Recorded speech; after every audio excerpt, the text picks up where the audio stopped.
Still muted, Phantom. You're still muted, Phantom. He's going crazy. He's going crazy, guys. He's going crazy. Boomers. Hello, everybody. It's Thursday night. You know what that means. It's another exciting episode for the Homies podcast. And my camera just died. I know what that's like, brother. Don't even worry about it. It's all good.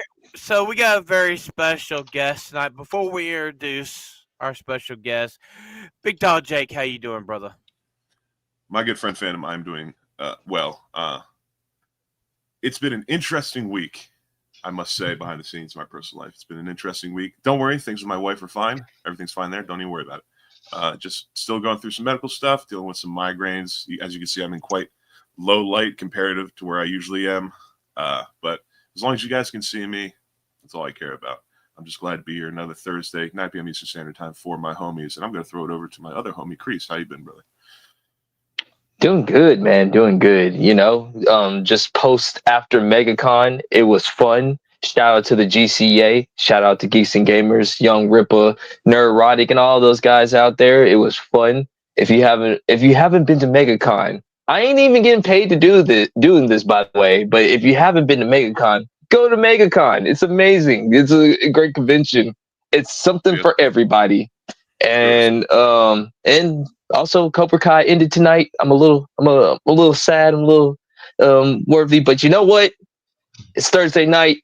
You could have been anywhere, but you're here with us. So shout out to all the homies out there. Phantom, can you introduce our guest that has came with us? Well, so Chris brought this gentleman to our attention a couple of days ago, and we like his content. Welcome, first time on For the Homies podcast, Sloan Tempest. How you doing, my friend? I'm doing great. Glad to be here. How are you guys? We're doing great. We're so happy to have you here. So happy to have you here. Happy to be here. Sure, man. Wonderful. That's absolutely wonderful. We had a few people coming in the house tonight. Obviously, Devon came in first, saying, "Hail!" Shout out to you, Devon. Good to see you here. AP, I love that. Even though you're probably working, you're still showing out for the homies, and I really appreciate that. So it's good. Sure, man. We gotta get you on here. By the way, we gotta get you on here. Get you on here. Don't even worry about it. We're gonna get you.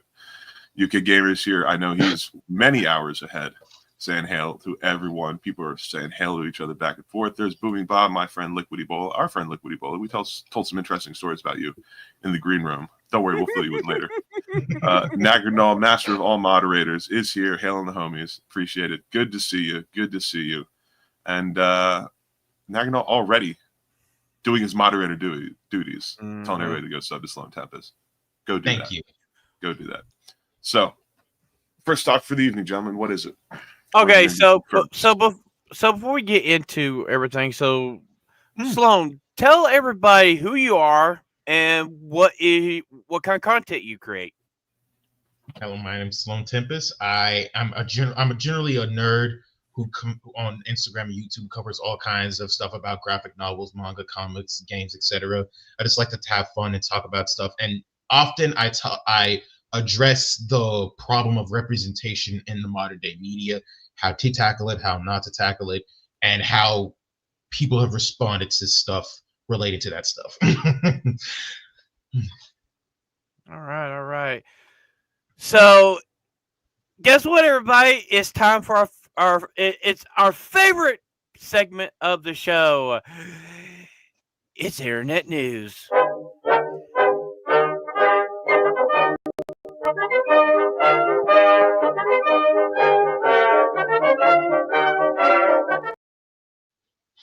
Nagrinal, don't you dare show us up on our own show. Don't do that.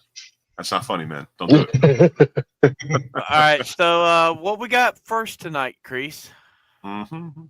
So, well, I just want to shout out first. We got to shout out to the new America's team, the Eagles, because you know what? That was amazing last on Sunday. They saved America on Sunday night. Fly Eagles, fly! I ain't even an Eagles fan, but I was pulling for the Eagles to beat Kansas City. Everybody was cheering them on, but that's enough. You can go watch ESPN for that because this ain't the place. we're actually going to be talking about a little bit of music tonight, because music is sort of like pop culture. It is part of the pop culture zeitgeist. And you know what? We're going to turn the TV off, as my boy Kendrick Lamar says, and we're going to talk about him and why a lot of people didn't had a problem with his Super Bowl performance. Jake, I'm gonna let you cook on this one for a little bit, my man. Like, you were a little bit more passionate about it or whatever. Okay, so I brought up a helpful little image for everybody. Now, a little bit of backstory about me. I'm from the Mid-Atlantic. I am from South Philly. I've been a Philadelphia fan all of my life. I was a Philadelphia fan in the womb when my mom was pregnant with me, watching the Broad Street Bullies mess up commies back during the Cold War with the War on Ice. I'm a big fan of music. I'm a musician. I'm a classically trained bass singer. Love playing guitar. I love metal music. That's my big passion, but I also like rap music. I like a lot of gangster rap.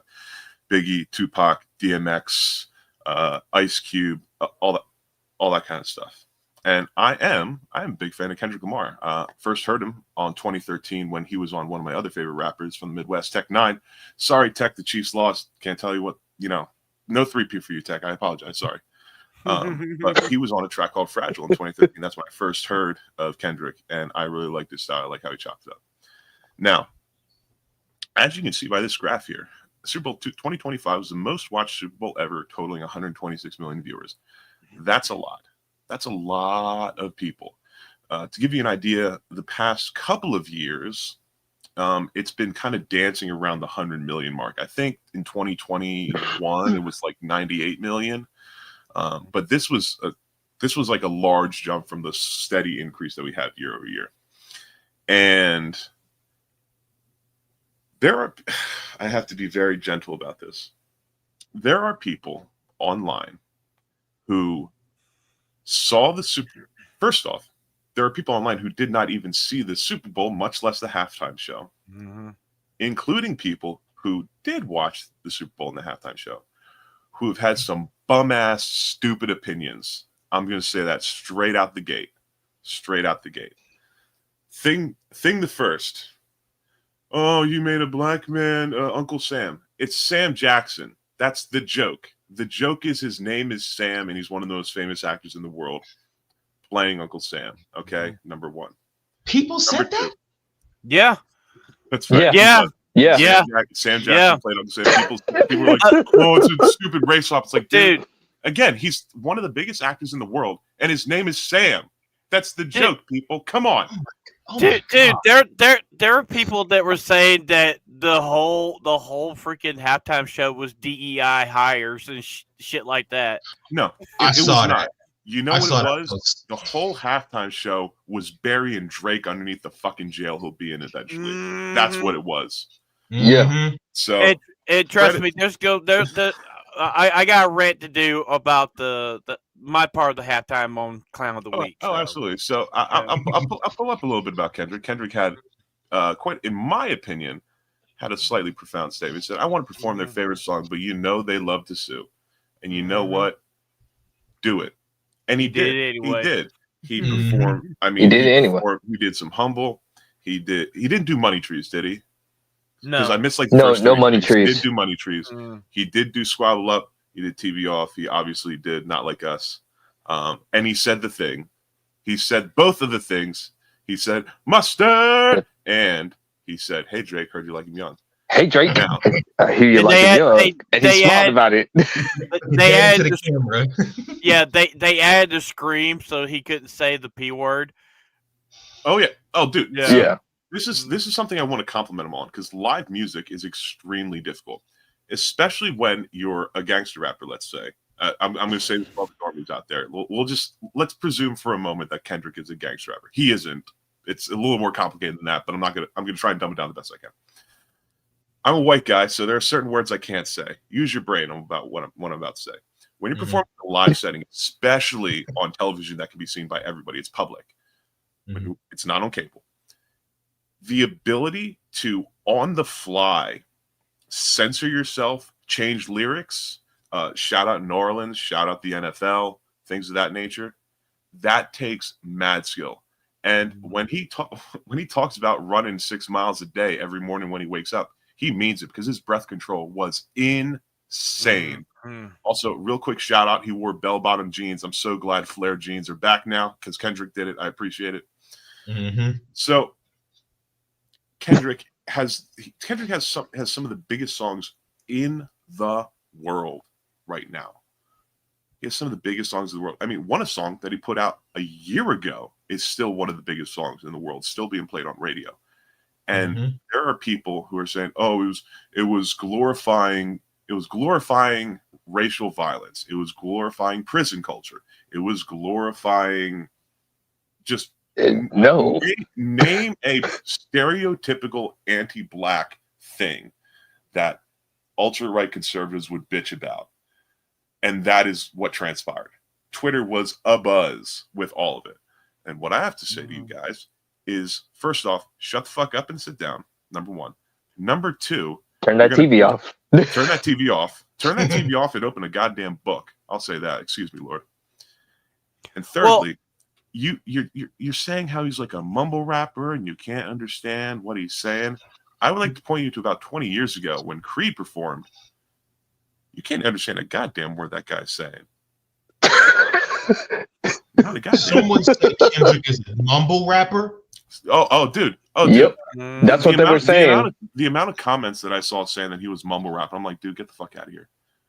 He has some of the best diction in his flow of any rapper today, bar none. Jake, what did he win? I'm sorry, he won 1, 2, 3, 4, 5 plus 5 Grammys. And he wrote Grammys. Didn't he win a Pulitzer?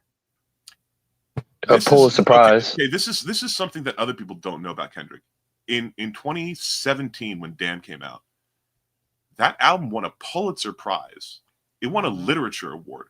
Not only was it the first rap album, not only was he the first black artist with it, it was the first ever musical album to win a Pulitzer Prize. That's a big fucking deal. People don't put enough respect on his name. I mean, I know they do more so now, but they still don't put enough respect on his name. I want to give a quick shout out to a few people who I saw boycott the show before it came out. And then there were a few people on X, Twitter, who had some positive things to say about the halftime show, mainly about how it was kind of anti-pedophilia in certain ways. And then, what do you know? They changed their opinions. That night, Monday night, I went to speak to some people, and they had completely changed their tune about how they felt about certain things, even though they didn't see it. So I want to say to you guys are moral relativists. You have no values. If you're a man, you're weak. If you're a woman, you're weak. You have to stand on your principles. I don't care who it is. I don't like communists. I'll say that straight up. If you're a communist out there, I'm sorry. Maybe we can be friends, but probably not. I have it in my bio on X. I have it in my bio on Instagram. I have my bio on Discord. I lost my voice acting gig because of it.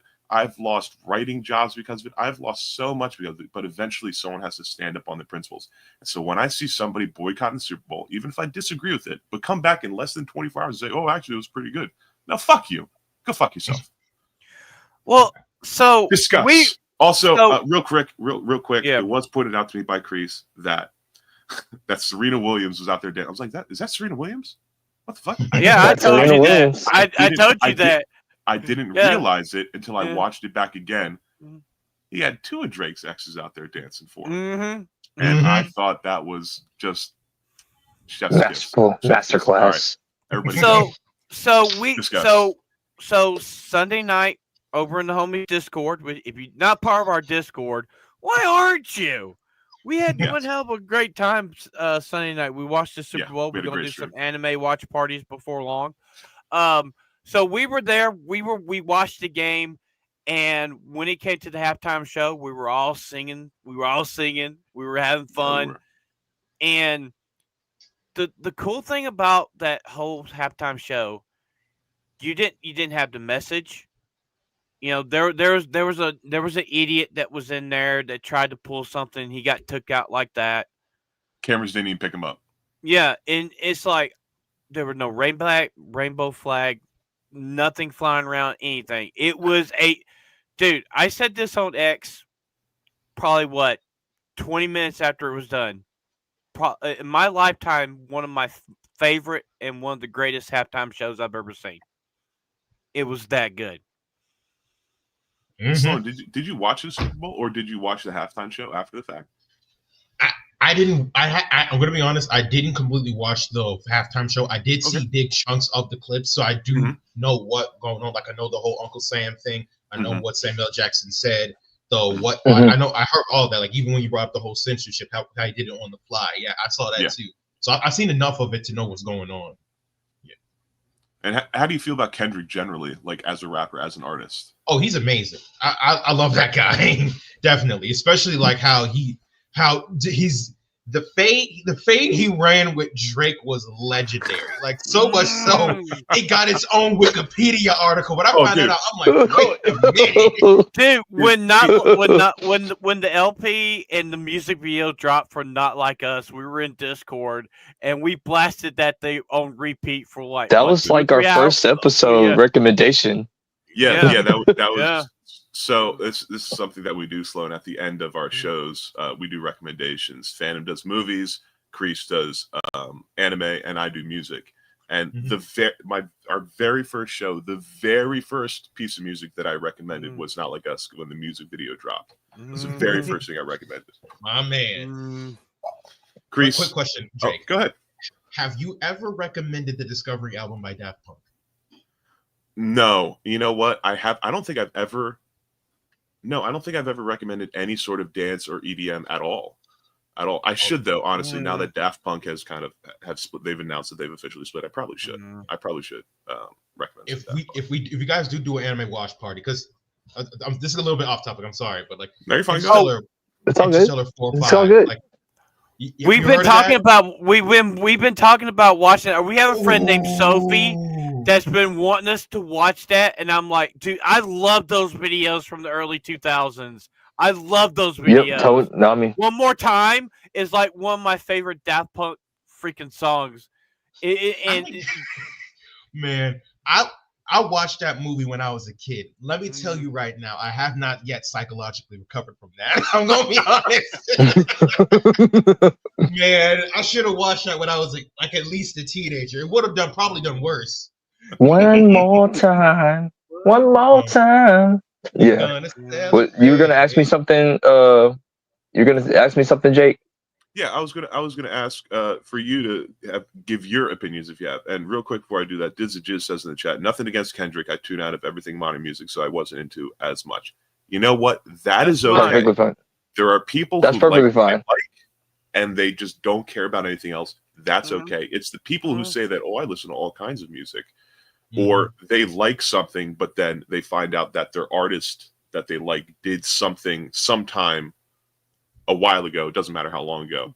And they're I'm never going to listen to them ever again. It's like, motherfucker, if I only listened to music that like praised God, that never cursed, that never had the message, that every single artist that performed it agreed with me politically, I wouldn't listen to music. You got to be able to separate art from the artist.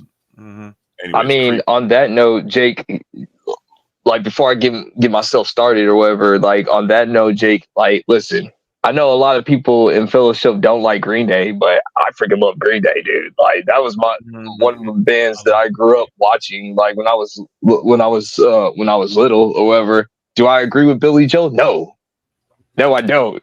But I love it. But I love like Basket Case. Basket Case is my song right there. So you know. But as far as this whole entire Kendrick halftime show, this is my thoughts on it. A lot of people don't understand hip hop, and that's perfectly fine. You know what? It was not meant for. And Tempest, stay out of it. I know we already talked no politics, but I gotta put this out here for all the milquetoast conservatives out there. Y'all don't understand hip hop, and you know what? It's perfectly okay and everything. Kendrick already knew. See, the great thing about Kendrick Lamar is he already knew what was finna happen. He already knew that y'all guys was not gonna like it. He already knew. Like you already had the anti-Drake dick writers saying like, "Oh man, that was trash. That was trash." Yeah, no, it wasn't. And another thing, what up, DJ Academics? Yes, I was just about to say DJ Academics. My God, DJ Academics. We're gonna have to talk about that dude right there. We'll talk about that in a minute. I gotta finish this up. There's definitely going to be more stuff that comes out about DJ Academics soon. I'm just saying when it happens. For sure. Yeah. But what I love about Kendrick is, like, during the whole entire beef or whatever, there was this song that Drake dropped was Family Matters. And by the way, like, objectively, Family Matters from Drake was actually a good song. Like, I got to give him props. Like, it was good. I love what he did on that song or whatever.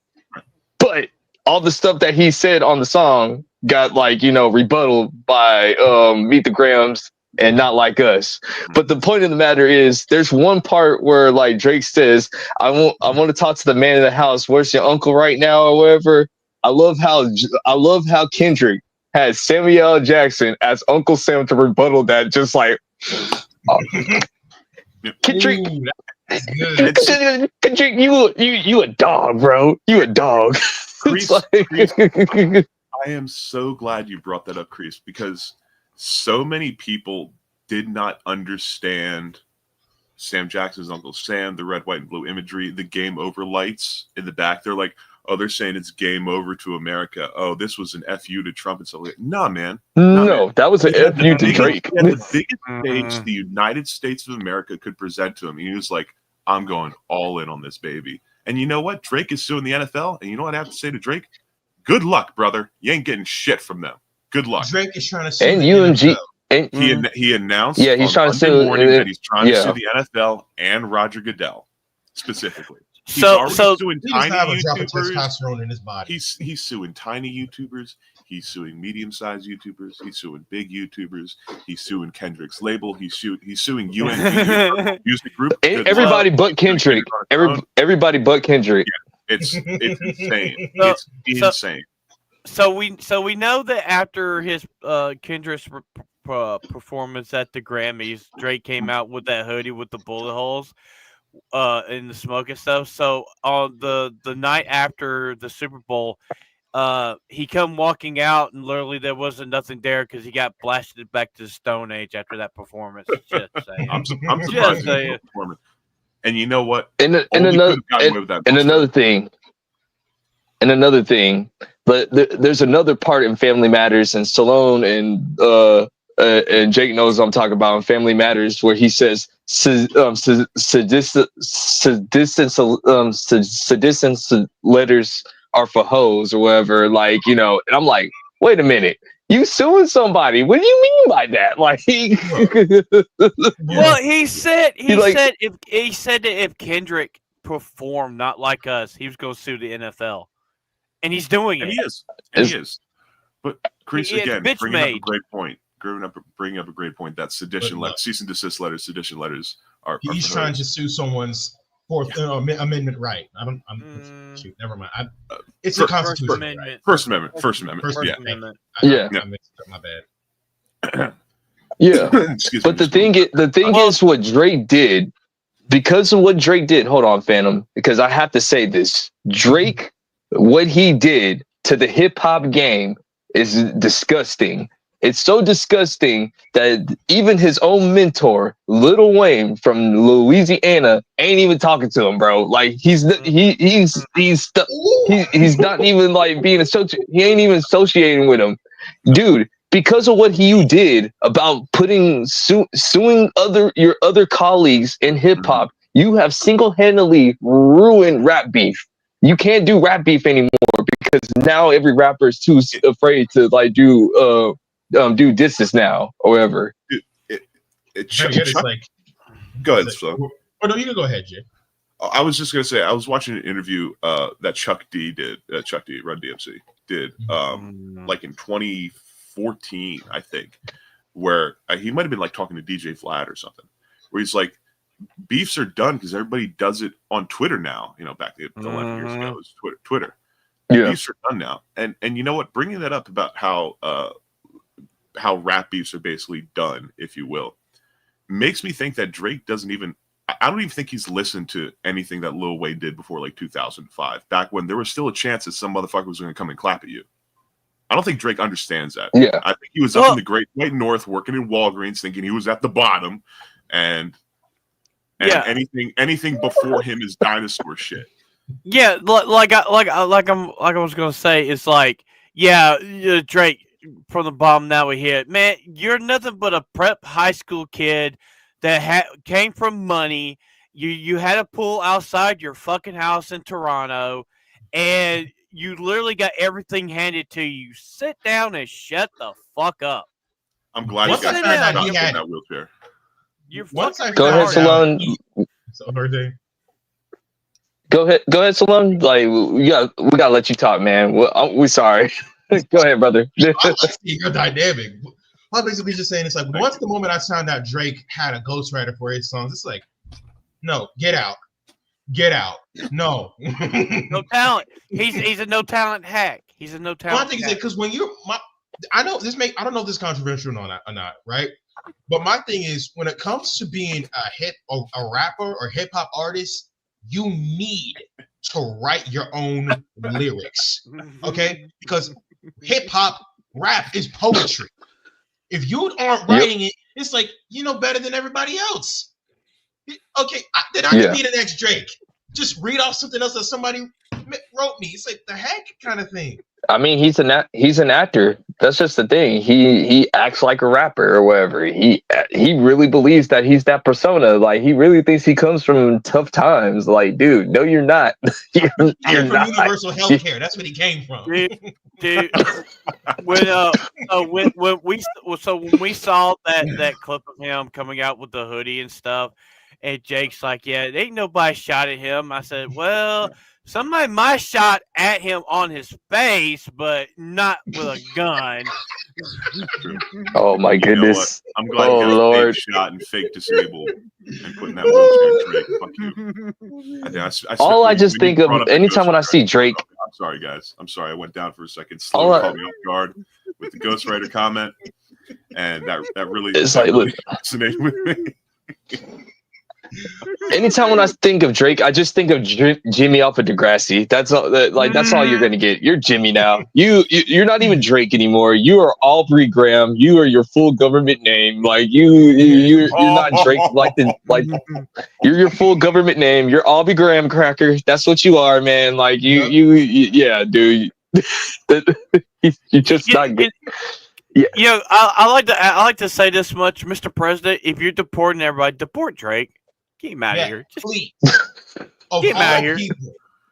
He's illegal. Just get him out. Get him out. You know what? I hope that this to finish off the subject. I hope. Yeah. First off, Kendrick, proud of you, brother. I fucking love the show. Yeah.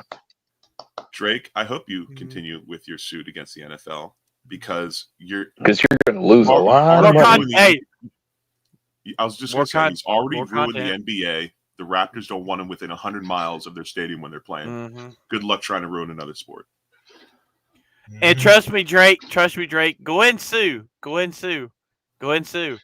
what? It's going to be content for us, baby. Content for us.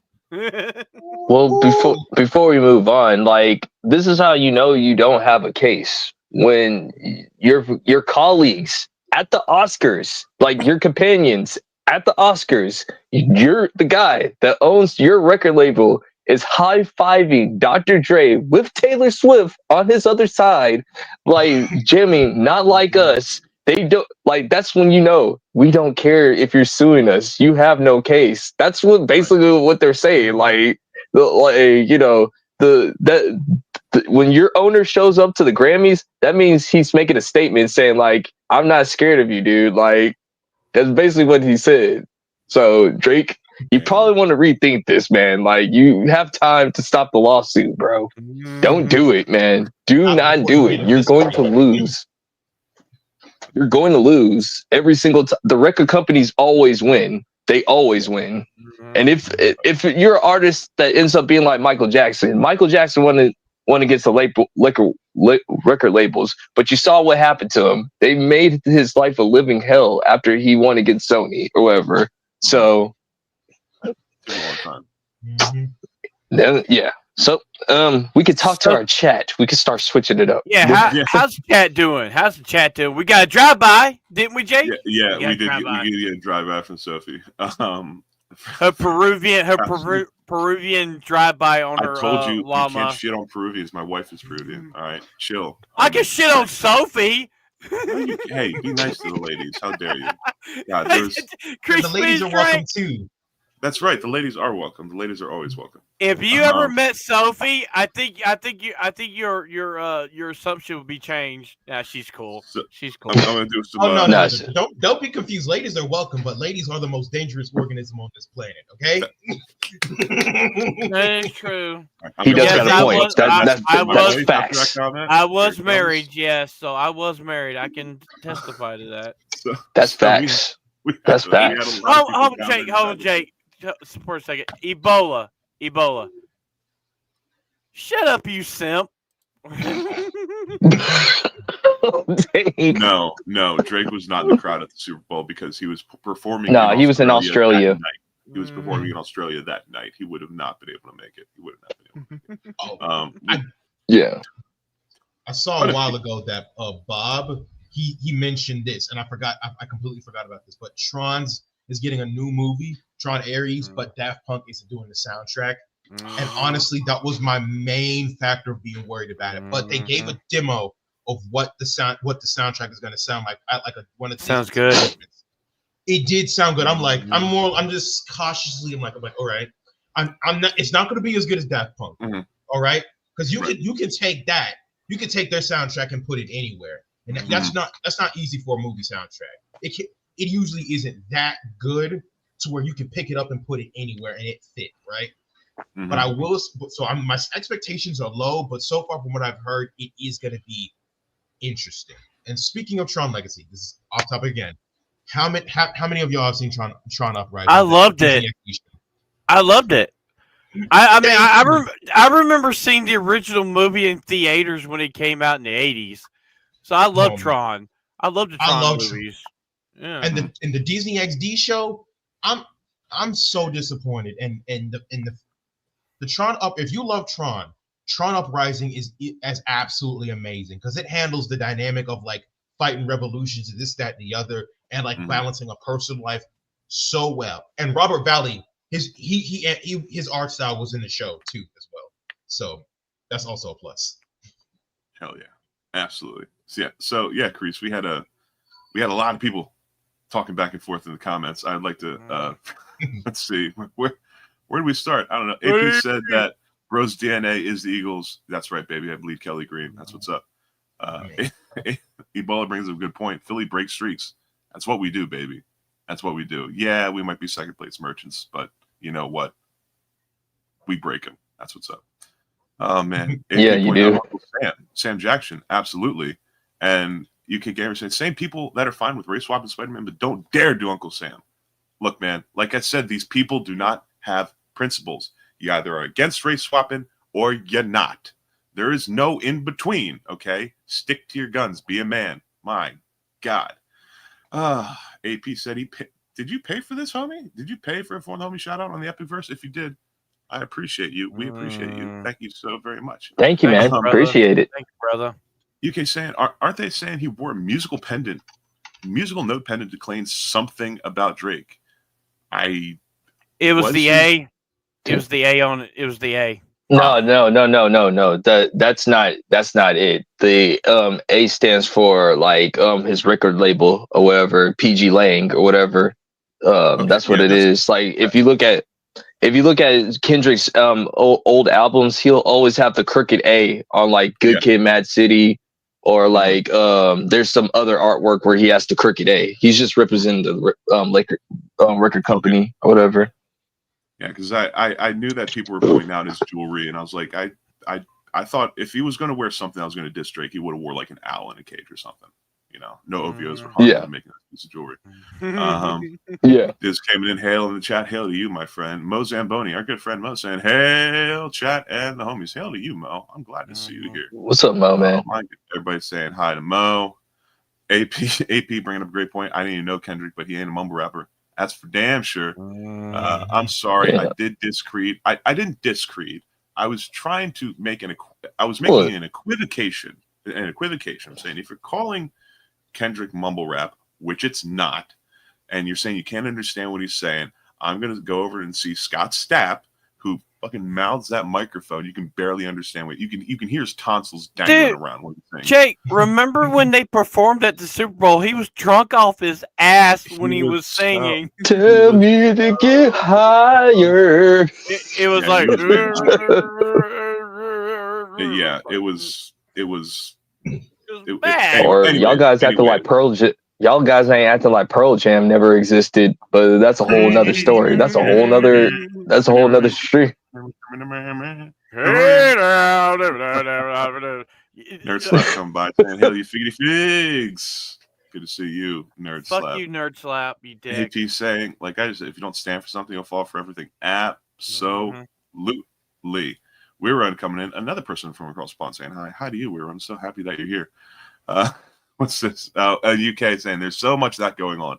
I'm boycotting, insert thing here, then 24 hours later, hey, that thing was actually brilliant. Yeah, that's exactly. Pretty much. You are a pathetic human being if you keep on doing that. Like, you have nothing to stand for.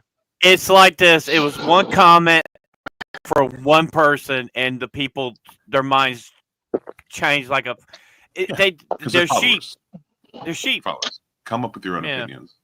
And AP, being honest with us, I initially was annoyed seeing Sam Jackson's Uncle Sam, but literally 5 seconds of thought and laughed at the joke. Yeah, sometimes that's all it takes. Yeah. Instead of rushing to your phone or your tablet or to exit Twitter on your computer, close your eyes and think for like 5 seconds, and you'll realize why it's funny.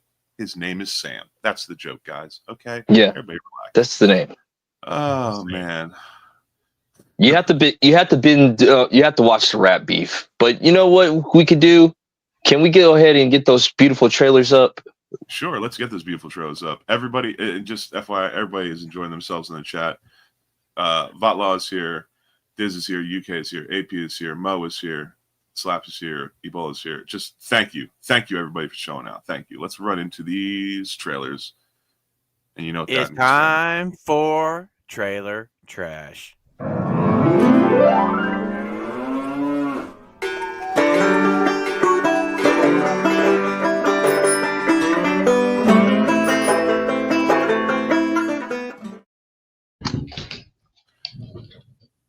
So, Mr. MMA Kreese King Jr., I would like you to choose heads or tails. I say we just choose the dragon. How to Train Your Dragon. I got. That was going to be heads. That was going to be heads. I got better way. Let's do old school Dragon Ball. Rock, paper, scissors. Jesus Christ! Just put on the dragon. We already said it. We're putting it on the screen. Bring it up. May I have the next slide, please? All right. Now there's a little bit. Yeah, Jake, pull that up. Young Jamie, pull that up. There is some slight controversy, which I've seen this trailer a couple times, and apparently there's some slight controversy about a character that was not brought to my attention until Phantom told me in the green room, and I still can't see it. So we're gonna run this trailer all the way through. No copyrighted music. We play the thing all the way through, and we'll discuss afterwards. We're gonna begin in 5, 4, 3, 2, 1.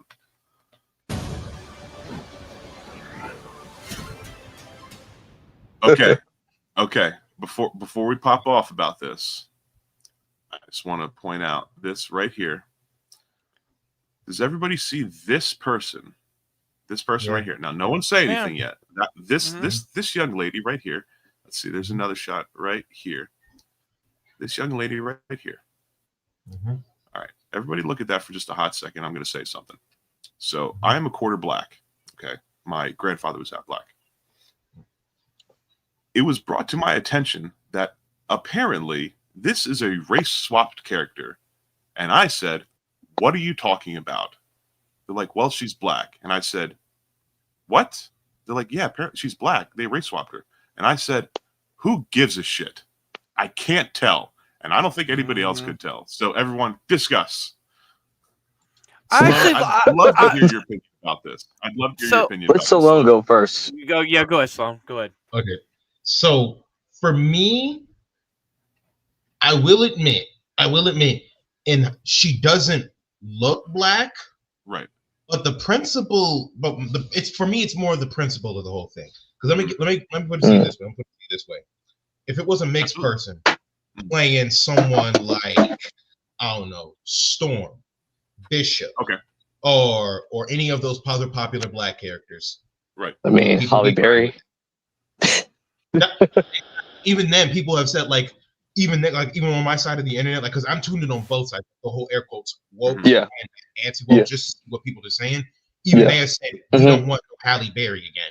We want an African American Storm. Someone. Yes, we want Storm. We want someone who has ties to Africa but was raised in America, like her kind of thing. So it's like they're hard to pass on Storm. Why can't they we want be hard someone to like pass Speed in the Outgo player? Yeah. Or Denon Wise. DeWanda Wise from Jurassic World or whatever. That's who I think should be Storm, by the way. I can see it. But for me, the reason why I'm put off by it is because like there's a lot of stuff. Because for me, I'm a principal, and like when it comes down to it, it's like for me, surface thing there, because it's when it comes to different topics, it's like there's the surface thing, and then there's the behind the surface, the principles thing. So the principle of the matter. Exactly. So it's like I don't like the principles of it, first off, because it's like they wouldn't have the people backing this up wouldn't have the same energy for if it was on the opposite end of the spectrum. It's like, okay, look, we got, say there's a movie about the Odisha. Basically, like, they're not gods, but it's like, think of them as like angels, like Gabriel, right? Okay. So like that. So there's Shango, Oya, this, that, and the other. Shango, think of him as basically Thor, but of Africa, right? Okay. They would not be fine with getting some mixed black dude, like half black, or quarter white, whatever kind of thing. They would be like, no, you should be an African and all. And it'd be like, but 5 seconds ago, what were you saying about Astrid? Kind of thing, you know? That's true. Yeah. Well, he has her point. I'd like to ask though, does it still matter what her performance is good compared to that? If her performance is, sorry. So like myself, there's like we were talking about this earlier, like Heimdall, like Idris Elba as Heimdall, or I know Vagabond's going to come at me this, but I like Jim Gordon from the Batman. And it's like he was a good Jim Gordon. There are certain characters that are race swapped and that were pretty decent. They were decently done. Now myself, could they've gotten a white actress to play this role? Yeah. The thing is, though, we don't know how she tested. We don't know if this was the DEI hire or she was just, out of the people that screen tested, she was the best out of the screen testers. And you know what, Phantom, that was. I feel like I didn't convey myself properly in saying the who cares thing. That was a little bit flippant to me. What I meant more was this actress looks like the character. She does. She looks like the character from the animated movies. Yeah, her hair's just a little darker. Her hair's a little darker. Her hair's braided. Right. Her hair. Yeah, her hair is braided. But like, as far as taking an animated character, bringing them into live action, like the big eyes, the eye color, the shape of the face, a soft rounded face, like it looks like the character. So I guess instead of saying who cares, again, that was a little bit flippant to me. What I meant more was, if it looks like the character, if the actor looks like the character and they do a good performance, at the end of the day, does it matter if it's a swap or not?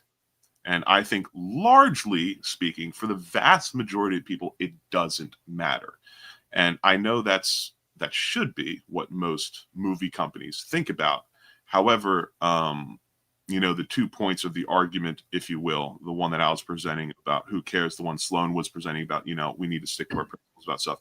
And I agree with you, Sloan, on that. And that is one of the reasons I'm glad that you're here, is because we can get a different opinion, and not just a different opinion being thrown in our faces with ad hominem attacks, but that is actually backed up. We can see the logic in the decisions that you, the decisions you're making, and the endpoints that you're coming to. You're not just, you're not just, again, using ad hominem attacks and throwing things in people's faces and saying, well, she either needs to be black or white, and if she's not, fuck you, and this, that, and the other thing. No, you actually use logic and reason, and I want to say I appreciate that. Yeah. Because I agree the same. You can go ahead. Yeah. I agree with your point with like the whole entire thing with Storm. Like, I've always been like, dude, as much as I love Halle Berry, beautiful woman, by the way, really beautiful. Loved her when I was a kid or whatever. She's not Storm. She's not Storm. She's not Storm. Because I'm like you, man. There have been times where I'll go on some black pages or whatever, straight up like black Facebook, black Twitter or whatever, and like they'll be saying like Halle Berry was the best Storm ever. I'm saying no, she wasn't. Like no.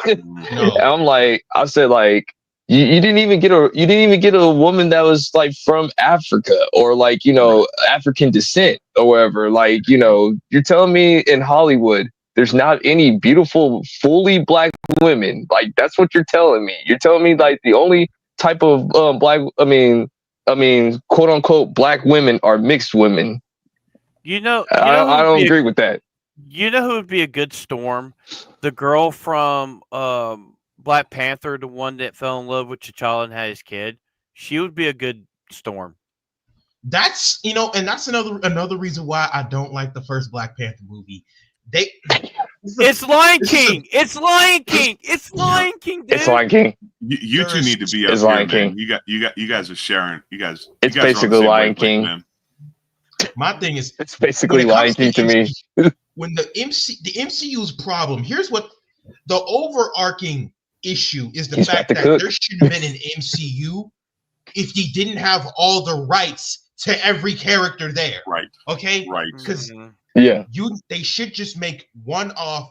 They should make like, and the thing is like with Lionsgate, right? I don't know what was going on back then, but they should have continued with that because obviously there was some connectivity. I'm a big Lionsgate Marvel fan. That's a whole other topic. But the thing is, it's like Storm and T'Challa being a thing is important and a thing we actually want to see. And the worst part of it is it's a representation of the overarching issue when it comes to a lot of these corporations ran by racially biased people. Because Storm and T'Challa was paired together because it's, why not? Why not do that? Because, you know, two powerful black characters. And the chemistry was good, and then they had to end on some messed up note. She's saying, "Oh no, I'm gonna stand with my people, and I'm gonna just annul our marriage because this, that, the other." It's like that's not how a marriage is supposed to work. You're supposed to put your husband, your marriage. A husband's supposed to put his wife first. A wife is supposed to put her husband first. And not only that, a mutant flooded the nation she was over, and she's like, "I'm gonna take the mutant side." Like what kind of thing? On that. That's another reason why I didn't even like the second Black Panther movie because of that. Like they made a thing that black people can't swim, bro. Let's not bring up Namor. Let's not bring up. You mean Namor? No, I mean Namor. I'm gonna tell you. So. So I kind of like the first movie because I like Chadwick Boseman. I think he was a great, phenomenal actor. And I got to watch on Disney Plus. So I got to watch the second movie because I love Namor. Namor's the first mutant. He's the first mutant. He's probably one of the best anti-heroes ever created. And now the premise of it being like an Aztec type of civilization I didn't have an issue with it. However, when they literally made it where they were border jumping, I'm like, oh, you gotta be fucking kidding me. You gotta be kidding me. Then they have it where the people of Wakanda can't swim and they died because they can't swim. That's just stereotypic. And also I've talked about this in our Discord chats. We know that what we got was not the original intent of the movie because they threw it out after Chadwick Boseman passed away. Yeah. So I'd like to know what type of movie we would have gotten instead of this crap. Right. Oh, I think they were always going to keep him, make him a Mayan and stuff like that. I think the only thing that changed was that T'Challa the movie was going to be about T'Challa dealing with the fallout of Wakanda after the post snap. But besides, yeah. For me, when it comes to the whole Aztec thing, I don't have a problem with it. Literally, all they needed to do was not name him Namor. That's it. It was just that simple. They've already made like Kaori. They already introduced her, so it's like just name him Kukulkan like you have him. The feather serpent god. Just that's it. Don't make him Namor kind of thing. They could have made Matuma. They could have made Matuma from freaking Avengers Assemble. I mean Matumba. They could have done that from Avengers Assemble. They could have made him that character. Literally. Exactly.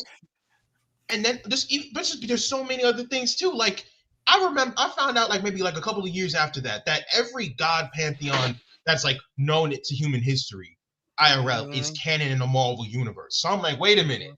So you have the Mayan gods. You could create like I simply said this. It's like right there. If they could have expanded upon the MCU and the god pantheon, they could have had this new guy, not name him Namor, and actually have him be an avatar of these Mayan deities, but they ain't touching him for whatever reason. That's what I'm saying. This isn't representation. This is a slap in the face, and a lot of people don't know it.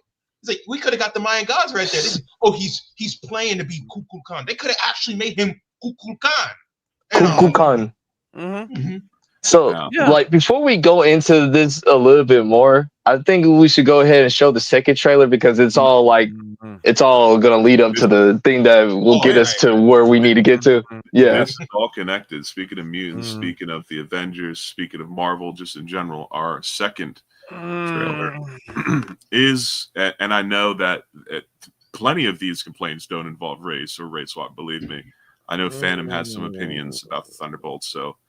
That is our second trailer. We're going to be watching Thunderbolts. I'd listened to it beforehand. I think the cover of the song is just different enough that we won't get slapped down for it. So we should be okay. Judas Priest. So we're going to run through this. And in 3, 2, 1, go. Let's talk facts. The Avengers are not coming. Who will keep the American people safe?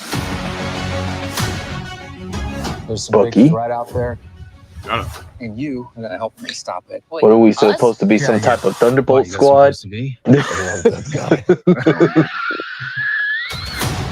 guy. So none of us comply.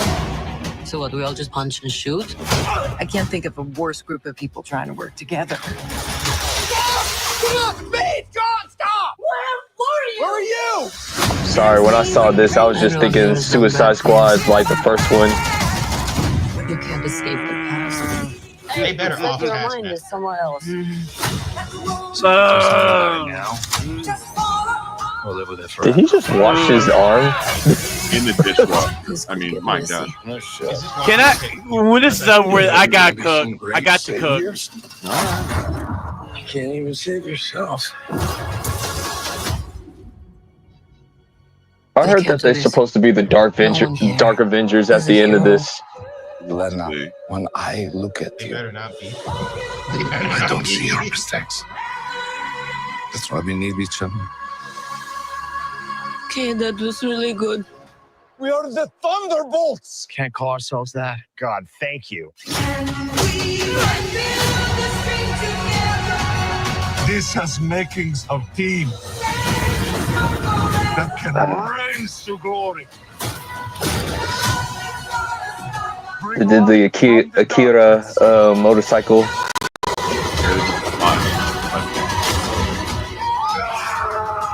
This team can be the heroes on the waiting spot. With a little giddy toy.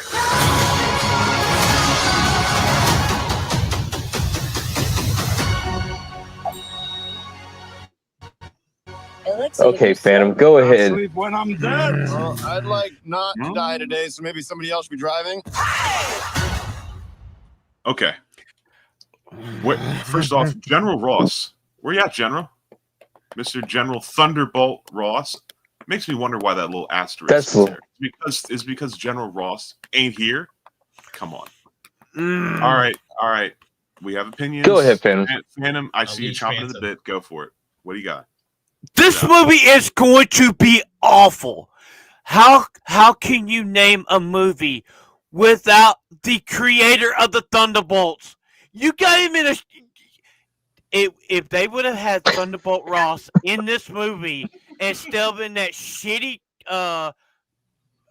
Black Captain America movie, where he should have been in this movie as Red Hulk, by the way, it would have worked way fucking better.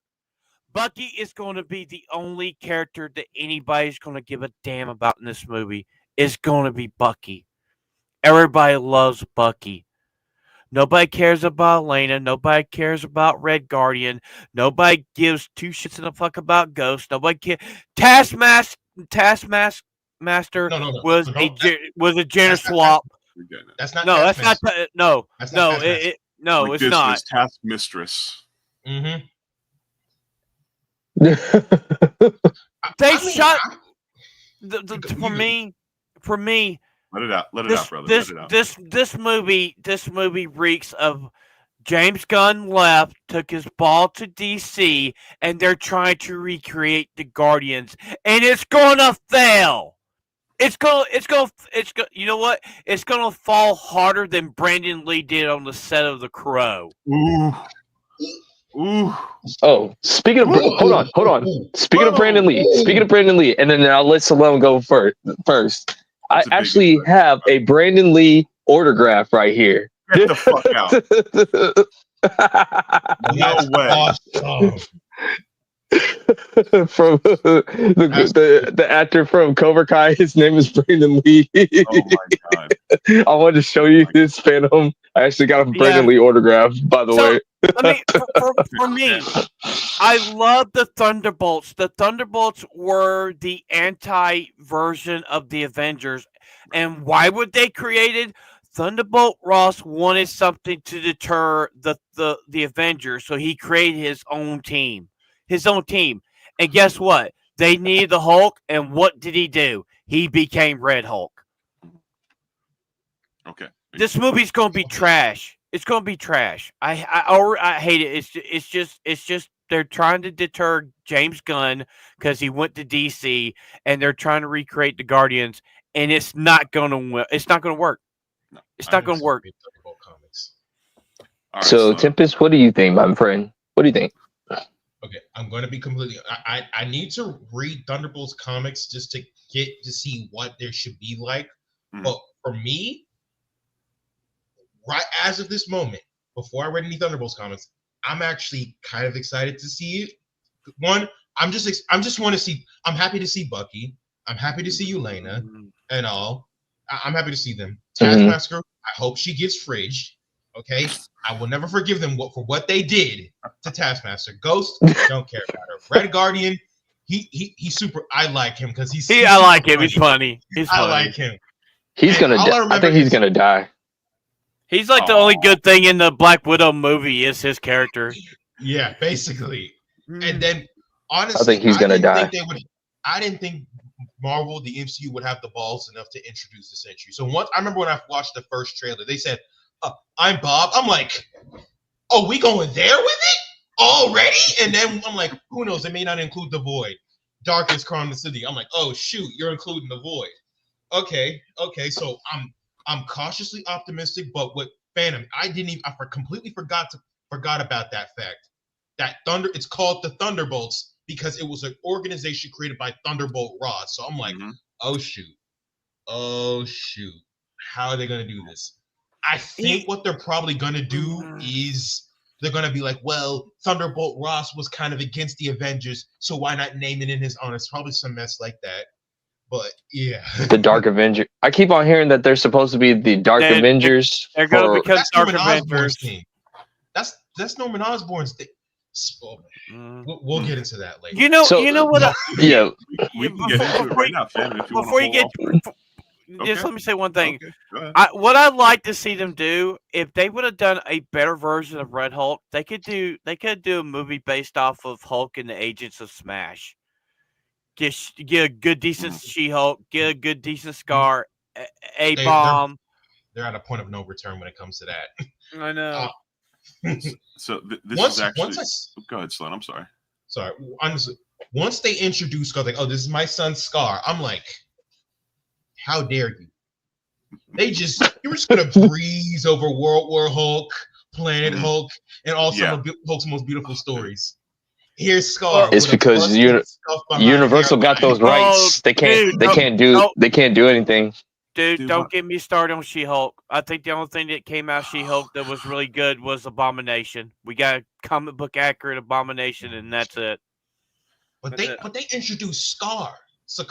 My thing is, how can they introduce Sakaar and not even do like, okay, we're gonna make it an Avengers movie, but it's just on the down low. It's just a Planet Hulk kind of thing. You know what I mean? Right. Well, they did have. If there's a will, there's a way. The planet was in Ragnarok. Yeah, that's in Ragnarok. And I was just going to say, that's what upset me so much about the third Thor movie, Thor Ragnarok, was they just did a kind of bastardized Planet Hulk. I'm like, Planet Hulk is fucking amazing. It's amazing. I know. It's a. Well, excuse me. They didn't have to use the planet name. Okay, thank you, Sloan. You're absolutely correct. They did have a choice. They chose to take bits and pieces from Planet Hulk and upset everybody watching, saying you could have done Planet Hulk. It would have been great. Because the thing is, like, they couldn't do the Planet Hulk movie because Universal has the rights and Disney is stingy and they want all the money. So, like, that's why they can't do a full out Planet Hulk movie or whatever. Because guess what? And that would have been they could have been a good part to bring us Beta Ray Bill. He could have been in there. They had his head. They had his head on the tower. I'm like, we still waiting for Beta Ray Bill after all this time. Can I say this much, Sloan? I think we're friends now. Yes, I think we're friends now. I remember when I bought that Beta Ray Bill Argent Star because I kept hearing people saying Beta Ray Bill is so underrated. I'm like, all right, let me get Argent Star. Let me see what this is all about. I'm like, holy crap, this character is beautiful. Why haven't we got more of this man? Yeah. So, like, just going back on the Thunderbolts, like, so I got a couple of people that I actually know, some sources inside the industry. Can't tell you the names or whatever, but like they told me the way that this movie is going to be or whatever is supposed to start up the Dark Avenger, the Bucky's team, like Captain America which we will talk about with Anthony Mackie. Anthony Mackie is supposed to have the Avengers, but Bucky's team is going to be called the Avengers. It's going to drop the Thunderbolts name and adopt the Avengers too. So there's supposedly going to be two Avenger teams going at it, or whatever. So I don't know if they're going to do a Civil War Part 2 or whatever with this. Well, I don't know when it's going to happen. Sounds like a worse Captain America Civil War is what it sounds like. There's one thing though. There's no Captain Marvel in the DC in MCU anymore. Brie Larson's gone. They would have to recast Captain Marvel because they have to have Tony Stark because in the second Civil War, her versus Tony Stark. No, and my thing is too, it's like when it comes to the Dark Avengers too, it's like there's so many missing pieces. Like first off, like I said, we'll get into the whole Norman, but the Dark Avengers was a Norman Osborn creation. First off, it was villains. And I was just about to say that. I was like, I got the image pulled up right now on my other tab. It consists of Ares, what's his name? Bullseye as Hawkeye, Gargan as Spider-Man / Venom, Moonstone, and Iron Patriot, aka Norman Osborn. And Marvel Boy. Where are any of those characters? Matt Gargan's still got a bum arm. Moonstone doesn't even exist yet. Neither does Ares. Poindexter just got back into the MCU. That's Kevin Feige for you, but he's the master plan guy. Kevin Feige's the master mod. He knows everything, Tempest. He knows everything. Like, you can't criticize Kevin Feige at all. He wakes up, he puts on that baseball cap, and he absorbs all the knowledge in the world, and he's like, here we go. Also, you gotta remember at the end of Captain Marvel, they were hinting to the Young Avengers. Don't. Don't bring me on to that. I just got my first Young Avengers book and I'm already mad. I know. I remember they said, "Oh, I know."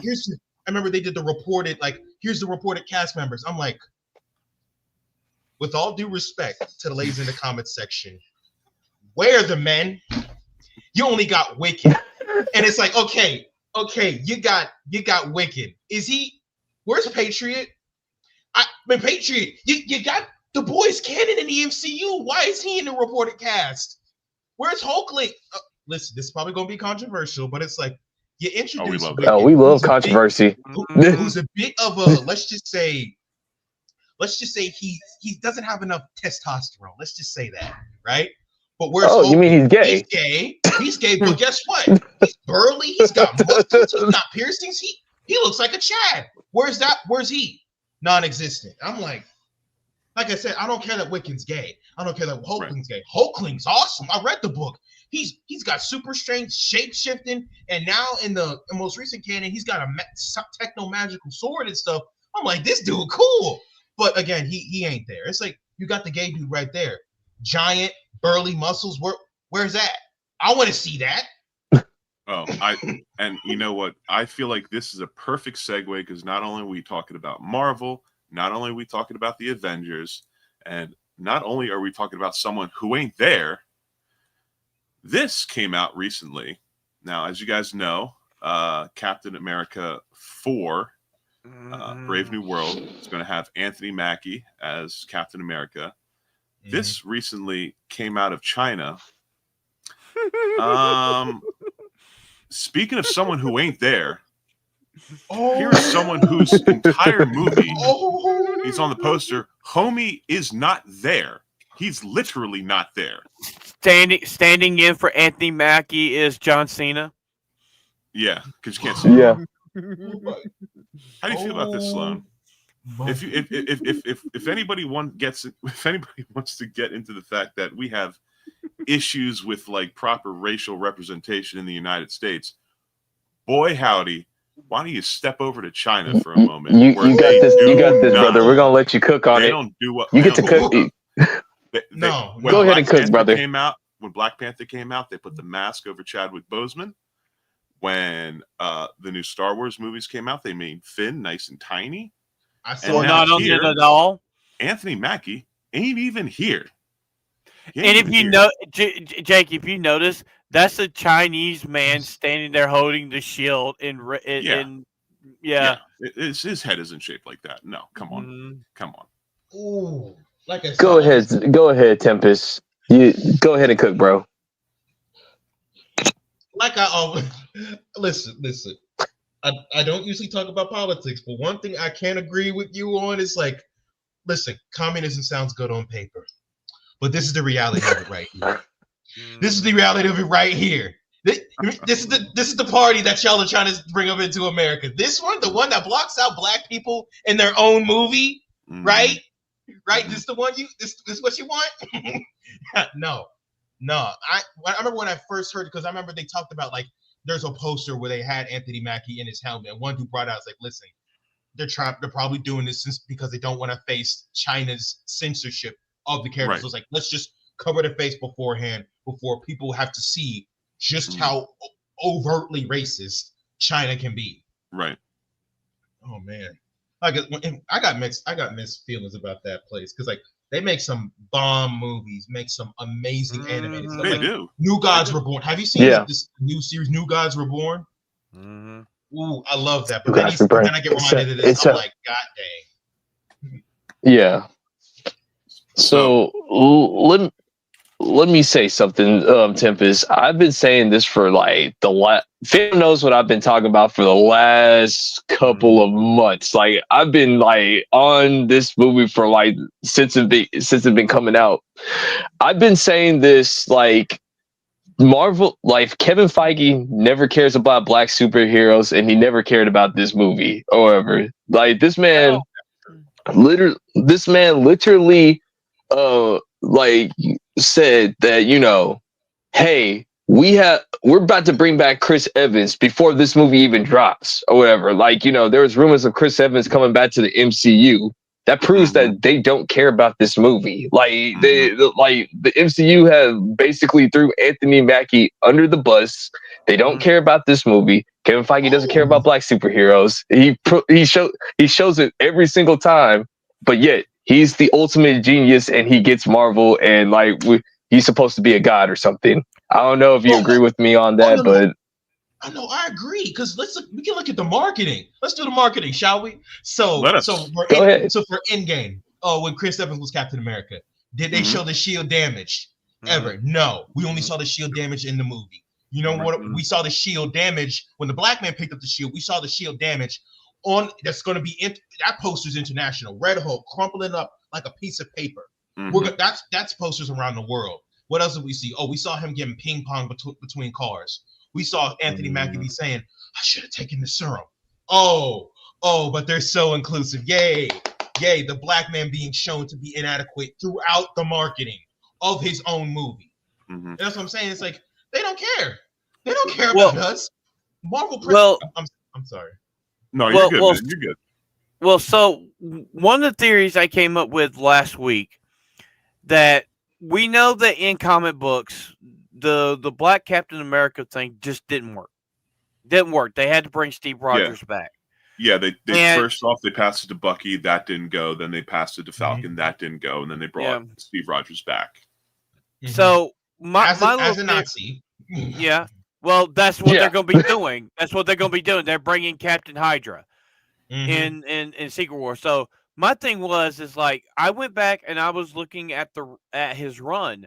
And I'm like, they're literally doing this run in the movies. They know it's going to fail, and they're bringing back Chris Evans to be this variant of Captain America. Oh yeah, they're literally running the comic book route like they did then into the movies, and it's so damn retarded. I'll do you one better. Marvel presentations, that whole section of Marvel Studios was dropped. Right? When I found that out, I'm like, oh, so that means you have even less room to do representation well. Let me give you an example. Robbie Reyes. We have not gotten that man since Agents of S.H.I.E.L.D., and it burns me up just thinking about it. It burns me up even more to find out that he was going to get his own TV series on Hulu, but that was canceled. But I'll do you one better. Multiverse of Madness, right? The whole plot was centered around the Dark Hole. You want to know the last thing Robbie Reyes did in Agents of S.H.I.E.L.D.? He took the dark hole to the dark dimension. It's like, that was right there. You could have done it. It's like, okay, Agents of S.H.I.E.L.D. isn't canon. Whatever. Okay, fine. Introduce him using Marvel presentations. You did it with Werewolf by Midnight. You teased Brother Voodoo all the way back in Doctor Strange 1 because thank you for bringing it up. Thank you so much for bringing that up. Thank you. Exactly. Because brother, he easily could. Go ahead. They introduced Daniel Drum. And Daniel Drum died in the movie. You want to know how Brother Voodoo became Brother Voodoo in the comic books? His brother died, and he stepped in his place. What is Marvel doing with Brother Voodoo? Not a dang thing.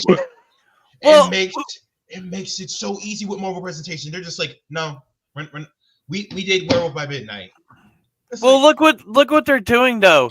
It's like my biggest thing from last year, I did like a 20-minute rant on how they bring in Robert Downey Jr. back as Dr. Doom as a variant of Tony Stark.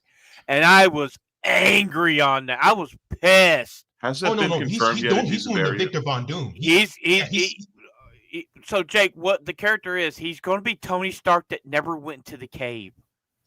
But what I'm saying is, I know that we've been theory crafting that. I'm asking, is that confirmed that he is not just Victor Von Doom, that he is? Oh no, he's Victor Von Doom. He's not Victor Von Doom. Yeah. Okay. Yeah, he's a variant. Okay. He's a variant of Tony. Yeah. So he's a variant. Sorry, my bad. He's a variant of Tony Stark, but his name he's Victor Von Doom. So like in multiverse, they're different names, but that's so basically Victor Von Doom would have been what Tony Stark would have become in. Yeah. If Tony Stark kept being a bigger and bigger asshole as time went on, he never got humbled. Yeah. I'll do you one better. The company that champions of its inclusivity, right? Get this. They made a Romani man and race swapped him to a white guy. Dr. Doom is a minority already. Dr. Oh Doom wait, is that's Romani. right. He is Romani. Oh my gosh. Oh yeah, that's true. And I forgot about that. That's true. He's and a that's gypsy. not just some small piece of it. That is an integral piece that they have kept in some of his most important books. He is a Romani, and what they say, get the white guy, make him Dr. Doom. I'm like, wait, well, that's what I keep on saying. Kevin Feige is not this genius. He's not a genius like he claims to be. Like I've been saying this for years. I said, like, listen, let's just say, you know what, the first 3 phases, even though he had a big team behind him, we'll give him credit on that.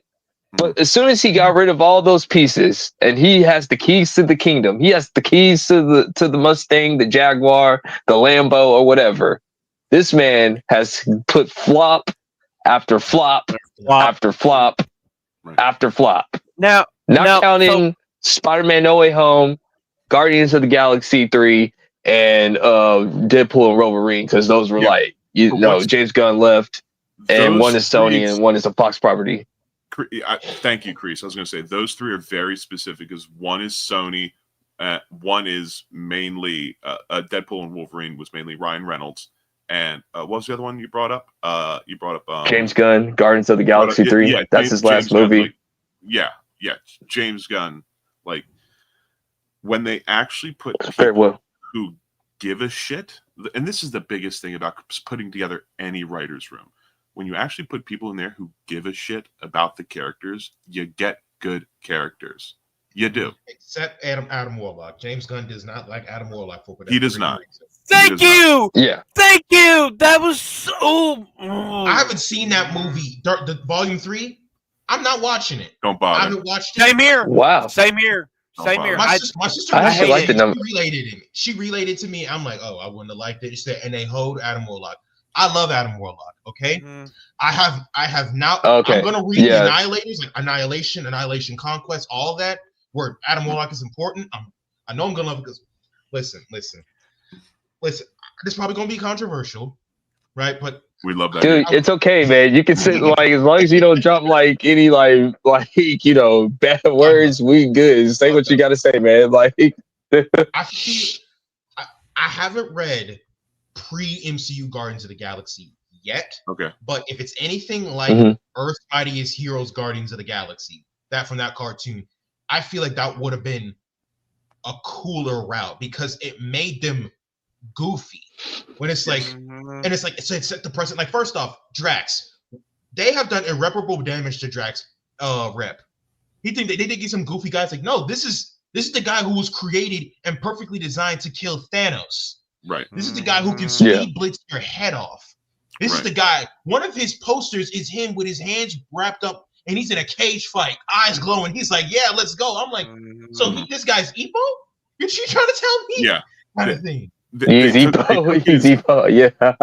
Husband Epo. They took the concept of he does not get sarcasm. Basically, he takes everything completely literally, and they turned it into a joke. Now, granted, in the context of the movie, it works because it is funny to have somebody who takes everything literally, and no matter what idiom you use, it flies over the head, and you can make jokes out of that. But like Sloan is saying, Drax is a weapon. He's a weapon. Yeah, he's a serious character. He's really a serious character, and the most serious things ever got with Drax is in the movies. The first movie. Is the first movie his wife and his daughter were killed, and so he is motivated by that, and that's it. Anything after that, it's nigh disrespectful. And not only that, but it's like the MCU just even because they destroy the world building and the cosmology as a whole. Like right now, it's like first off, what? And like I like MCU Thanos, but I like cosmology. I like the power systems that they have in Marvel. Why isn't he an Avatar of Death? Oh, and then and my thing is, it's like, oh, we got Death. It's like there's a whole pantheon of cosmic entities. It's like you got Entropy, Death, and Eternity. That's pretty much it on the Living Tribunal in the MCU. It's like there's like 10 others. Where's Lord Chaos, Master Order? Where's Oblivion?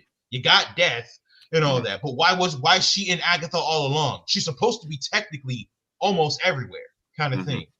And Thanos, he's a joke. Like, I picked up Donny Cates' Storm because my people say like, "Oh, well, what would you want? A cosmic simp?" I'm like, in the first movie at the least, but even afterwards, he's more than that. Donny Cates made sure to let us know, he is more than just some simp. He grew out of that, and because of that, he is a way worse threat. He's absolutely. Within a matter of a couple of days, because I remember I read that when I was in like middle school. Then Donny Cates Thanos quickly became one of my favorite villains of all time. Oh, well, man. so like talking like the Doctor Doom thing, I would have rather, instead of Pedro Pascal being Reed Richards, I'd rather have him be Doctor Doom. It would have worked way better. It would have worked way better. It would have. I'm gonna be honest with the whole Doctor Doom thing. It's like, while I would like him to be a Romani person, but like how we said, it's like at the end of the day, just like there's been a Black Kingpin and we didn't say anything, right? There's been multiple race swaps and we didn't say anything. I feel like these will be one of the rare few cases we could ignore because it's like Doom is super complex. You need a certified banger actor. Yeah. There may be a Romani actor who is just fresh blood who could portray it. But what are the chances of that? Right. What are the chances? Slim and none. And there's no way Disney was going to take a risk on a totally new person. There's no effing way they were going to do someone that big. Absolutely. To me, too many losses over the past few years under their belt to go with a fresh person. That's why. To me, like they went with someone like Robert Downey Jr. Go ahead, Chris. I'm sorry.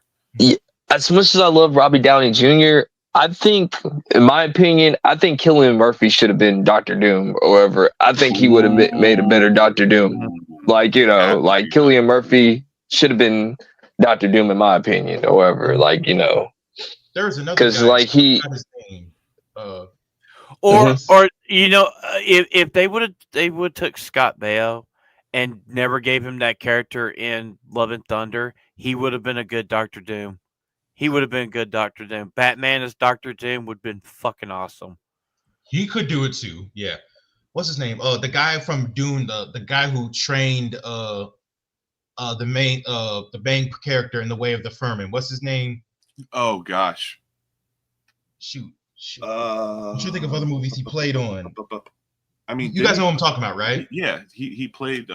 He was in the new Star Wars movies.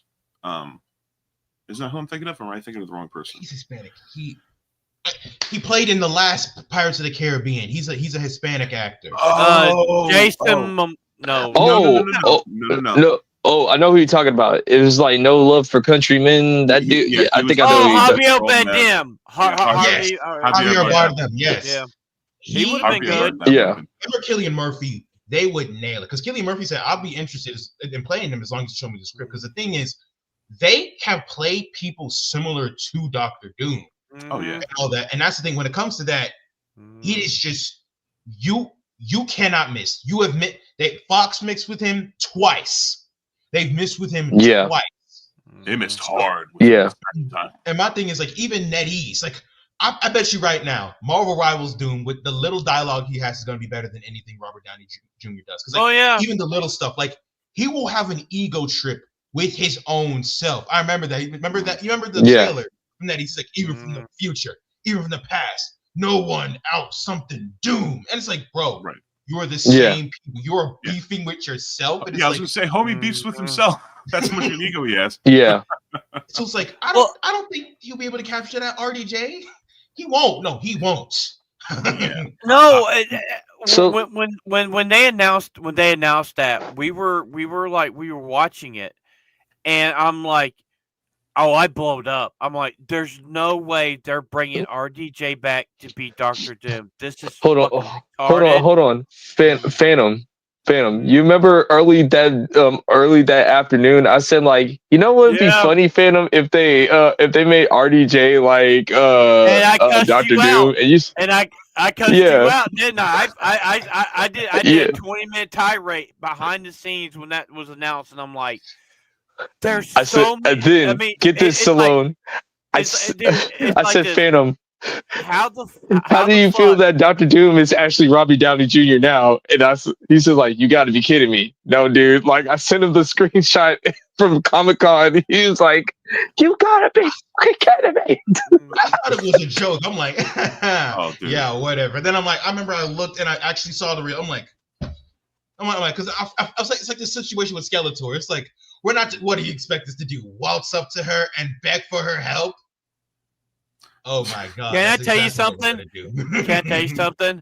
Don't get me started on Skeletor. Don't get me started on Skeletor. I'm sorry. The Kevin Smith Skeletor is just the Joker cosplaying the Skeletor. Let me say this. Like, going back to the race swap thing, Tempest. So, do you believe that a Falcon movie could have stand on its own? Would you be more open to go seeing that in theaters? Because I think I would when if it was just called Falcon. How would you feel about that? I would have went and saw it. Because because the thing is, I feel like who he is. Falcon is a soldier that usually fights for national security and stuff like that. So they could have had him fight the Serpent Society. What they should have done was that Falcon and whoever is around helping him, help him fight the Serpent Society. Because the thing is, I get Chris Evans wanted to leave the role because it's like, oh, I don't want to be, I'll basically show that he's more than Captain America and stuff like that. I remember seeing that. And my whole thing when it comes to that, it's like, when it comes to the actor not wanting to play the role anymore, it's like, okay, well, what else do we do? And it's like, oh, well, this happened in the comics. First up, I hate when I've seen people say that so many times in my comment section. Oh, Sam Wilson happened in the comics. It's like, do you want to go down the list of things that should have happened in the MCU because it happened in the comics, but they actively made it their business to not make it possible? Right. So don't even bring that up. And we also, could have ignored this. Also, and I'm sorry for interrupting you, Sloan, but no, you can go ahead. Everything has happened in the comics. Think of a storyline between characters. Everything has happened. They've been putting out comics for decades. Any single storyline you can think of, any two allies who have become enemies, any two enemies that have become allies, any two teams that hate each other but then team up, like they have gone through every story. So anytime something is put on the screen, like, oh, it's not like the comic book in certain circumstances, it's not like the comic book or this, that, and the other. Pick which comic, which run, which author, you know? I can understand certain things, but when it's the little pedantic arguments about how something is just not quite right because of this run of the comics, like, let's go back a couple years to this run of the comics where they did do it this way. But also we've had those where people complain about something that was in the movie, and I'll be like, yeah, that was in the comic, and they actually did it, and it was better in the comic than it did in the movie. Craven. Yeah, no, don't get me started on Craven. Oh boy, yeah. I remember it was like, whoa, but Rhino, he's supposed to be a dude in a suit, who's roided up. Yeah, okay, he's supposed to be huge. And then he's like, one thing that got me mad was people saying, Craven, why does he have powers? I'm like, shut up. He got bit by a lion. That's another thing. He's like, oh, he got lion's blade, now he's got powers. It's like, bro, a dude got bit by a spider and got powers. This is the thing you want to die on your hill on? Right. This is the thing. Kind of thing. Yeah, but the thing with Craven is his powers are more mystical because the herbs and stuff that he took to enhance his everything. Yeah, he's voodoo. He's enhanced by voodoo. His girlfriend is a voodoo priestess. Yeah. Yeah, but I hate to break it to everybody. Craven he doesn't work for PETA. He hunts animals for sport. He got bored and he hunted Spider-Man. He's the ultimate hunter. Doesn't matter the planet, doesn't matter the galaxy, doesn't matter the universe. He goes to wherever he goes, he finds the biggest, baddest thing there, and he hunts it. That's what he does. I remember I saw a video just a couple of nights ago saying that Dad was a more accurate Craven than Craven. It's like one of those things you just want to debate right there. Like, well, let me tell you why you're wrong, sir. Like, so not too long ago, I had this little debate on X with people, and I'm like, you do realize that the reason that he went after Spider-Man because he got bored, and he saw Spider-Man and thought he could get a thrill out of hunting Spider-Man. You do know that, right? Sony's fixation on making it's like, listen, these villains have stories. Yes. After they encounter Spider-Man. Like the whole thing with Morbius. I remember they took this out because in the trailer he was running by and it had Tobey Maguire Spider-Man or some Spider-Man and murderer and all that. So it's like, oh, right. So he's in the Amazing Spider-Man universe. Like, no, this is a whole separate thing. And it's like, so why did you include it in the trailer? Kind of thing. And it was never in the movie.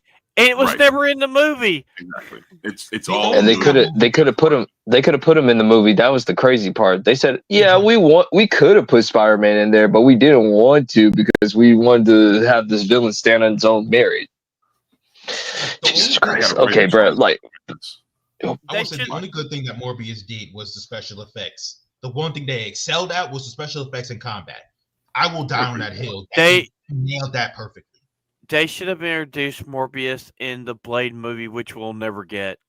We'll never get it. But Mahershala Ali is being done very dirty by Marvel, in my opinion. They're doing it. Okay. Just give us old man Wesley Snipes. Give us old man Wesley Snipes, please. Yes, that would be fun as well. All right, so we're gonna move on to the next thing real quick because this easily dovetails into what we were just talking about Marvel characters, specifically this right here, where we have Coleman Domingo saying that he would be interested in returning as Norman Osborn in the live-action MCU. Now, in the cartoon, he voices Norman Osborn. Okay, totally fine. If you're I'm not as a voice actor. I'm not one of those people who's like, well, if it's a white character, it has to be voiced by a white guy. If it's a black character, it has to be voiced by a black guy. First off, most voice actors voice like 30 characters. There's no way you're going to get all that shit lined up. So just hold your horse on that. Yeah. Secondly, I feel like this is important context. He was teed up for this. And by that, I mean, he was doing an interview on a red carpet and they were talking about how he voices Norman Osborn in the cartoon. And they said, if you were asked to play Norman Osborn in a live action version, would you like to do that? And he's like, yes, I would like to do that. He wasn't coming in saying, oh, well, Norman Osborn is going to be in this movie coming out in 2027 and it better be me, something like that. No, he was just like, yeah, I think that'd be interesting. So Sloan, I'm interested in hearing your opinion. First off, would you be okay if he played Norman Osborn in a live action Spider-Man of some kind? Also, do you have any opinions on race specific voice acting, perchance? Okay, first off, so I like to address the race as specific voice acting because I really like that point. First off, the race of the voice actor does not need to match the character. Straight up, like if it doesn't matter because it doesn't matter if it's a black person voicing a white person. It doesn't matter if there's a white person voicing a black person. Which person fits the voice best? Like right now, like I'm even in the process of making my own story right now, right? And if it gets turned into, thank you.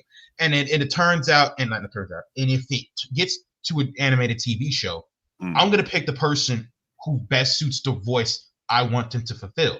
Right. I got dozens of characters of different races. I got Indian characters, black characters, white characters, Asians, etc.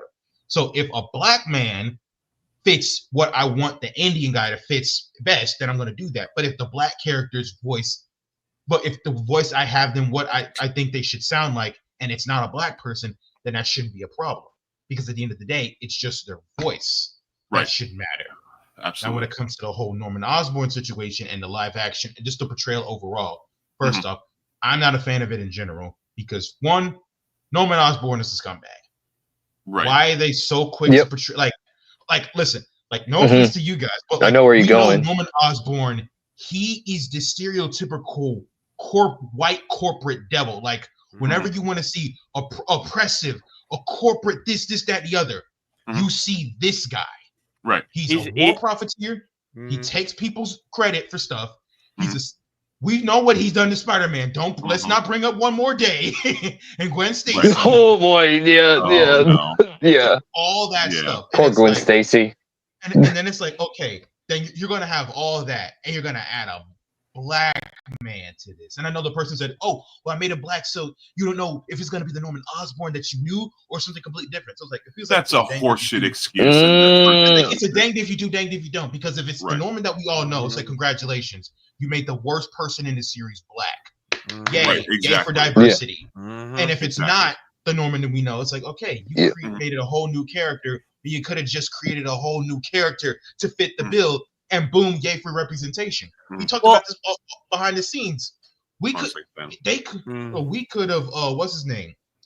Since they ignored canon to a massive degree in the MCU, they could have had Hobie Brown, a tech genius, super intelligent. They could have swapped his position with Norman Osborn. Instead of Oscorp, have it something else ran by Hobie Brown, who was the Prowler, aka a tech genius. Boom. Representation, and we're using pre-existing black characters. Right, exactly. And Fan, before you go off, I wanted to, Sloan, you hit on a point about how that through this, whatever writer's room or creative team that they have for these projects, they care so much about representation that they miss the forest for the trees.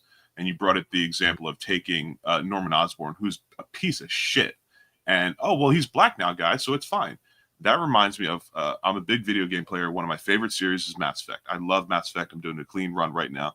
The first time that they introduced a black character as a teammate was in Mass Effect 2, and that was Jacob. And I think Jacob was a pretty good character. And this leads into the third game as well. This might be spoilers for people who've never played it, but Jacob was the first ever black teammate. Now, there are some humans, most of them are alien, whatever. His loyalty mission is about how he has an absent father who's a piece of shit. And then you can romance him if you're a female character, you can romance him in the second game. And then when you go to the third game and you run into him, guess what happens if you've romanced him? What? He's abandoned your ass and gotten another woman pregnant and saying that they're getting married. And you just totally blow past. It's like BioWare. You want stereotypes, man. And this is what you do. You stereotype the fuck out of him. And you make sure he has an absent father and multiple baby daddies. What the fuck are you doing? What are you doing? They did that. Yes. Yeah. Oh, yeah. Yes, my God. So let me add to that too. On top of that, because you know what's the most craziest part, and Tempest knows where I'm coming from. The people that write that stuff inside the writers' room ain't even white. It be your own people that be doing it. That's the sad part. That's the sad part. They will literally get a team of black writers. Now you have a chance to make a change. You have a chance to make a change. Like, I'm sorry, I'm finna go, but I gotta get on my soapbox on this one, and then everybody else. You have a chance to make a change of like not have the stereotypes of abandoned fatherman homes. Having stuff where like you're having babies out of wedlock. You have like brothers with their pants behind on their behind, and you choose to go with the stereotype because man, I'm proud to be part of hood, man, hood till I die and everything like that. The detriment, that's a detriment to black people. And you don't, and then if it was some white writers, you'd be trying to tell them like, "Yo, this is racist, this is offensive," but it'd be your own kind that be writing these same stories. It'd be your own kind that be doing these race swaps. So I agree. I mean, go ahead. They picked the specific people, and that's like I said. I was going to make a whole video on this. The new racism didn't die; it just took on a whole new form. So now it's not pushing black people away. Now it's like a lure in. It's like, yeah, gotcha kind of thing. Because the thing is, they picked the team. They could have easily picked a team that would have been like, oh, since we are ignoring canon, we could do stuff like, hey, we can make the mage in town Brother Voodoo. We could make, like I said, I'm just a casual dude. People who are actually in charge of the TV shows already know this. Mm-hmm. They could have been introduced Brother Voodoo, especially in this alternate canon timeline. He could have been the mainstay Doctor Sorcerer instead of Doctor Strange. They could, like I said, they could have made Hobie Brown the what's his name? They could have made Hobie Brown the tech guy who's gonna help Peter Parker and stuff like that. They could have done all that stuff, but they are actively not doing it. Ironheart, case in point with them. Giving Ryan Coogler the reins, and it's like, oh, we're gonna give them Ironheart. It's like, even from a canon standpoint. On that, bro, like tell them about the Coogler effect. I watched your video on that. Can you give them a little bit on the Coogler effect, my man? Like, tell us about the Coogler effect. Okay, so my whole thing with the Coogler effect is ever since Ryan Coogler made Black Panther, they've been on a stint of turning pure evil villains into anti-heroes, anti-villains, and half the time it misses sometimes and doesn't miss other times. Baron Zemo was a good anti-villain, but in the comics he's not an anti-villain, he's just a straight up villain. Thanos was a good anti-villain, but in the comics he's a straight up villain. Then there's Mrs. Where's Namor and all that. It's like, first off, he's supposed to be crazy. I read a quote in that video.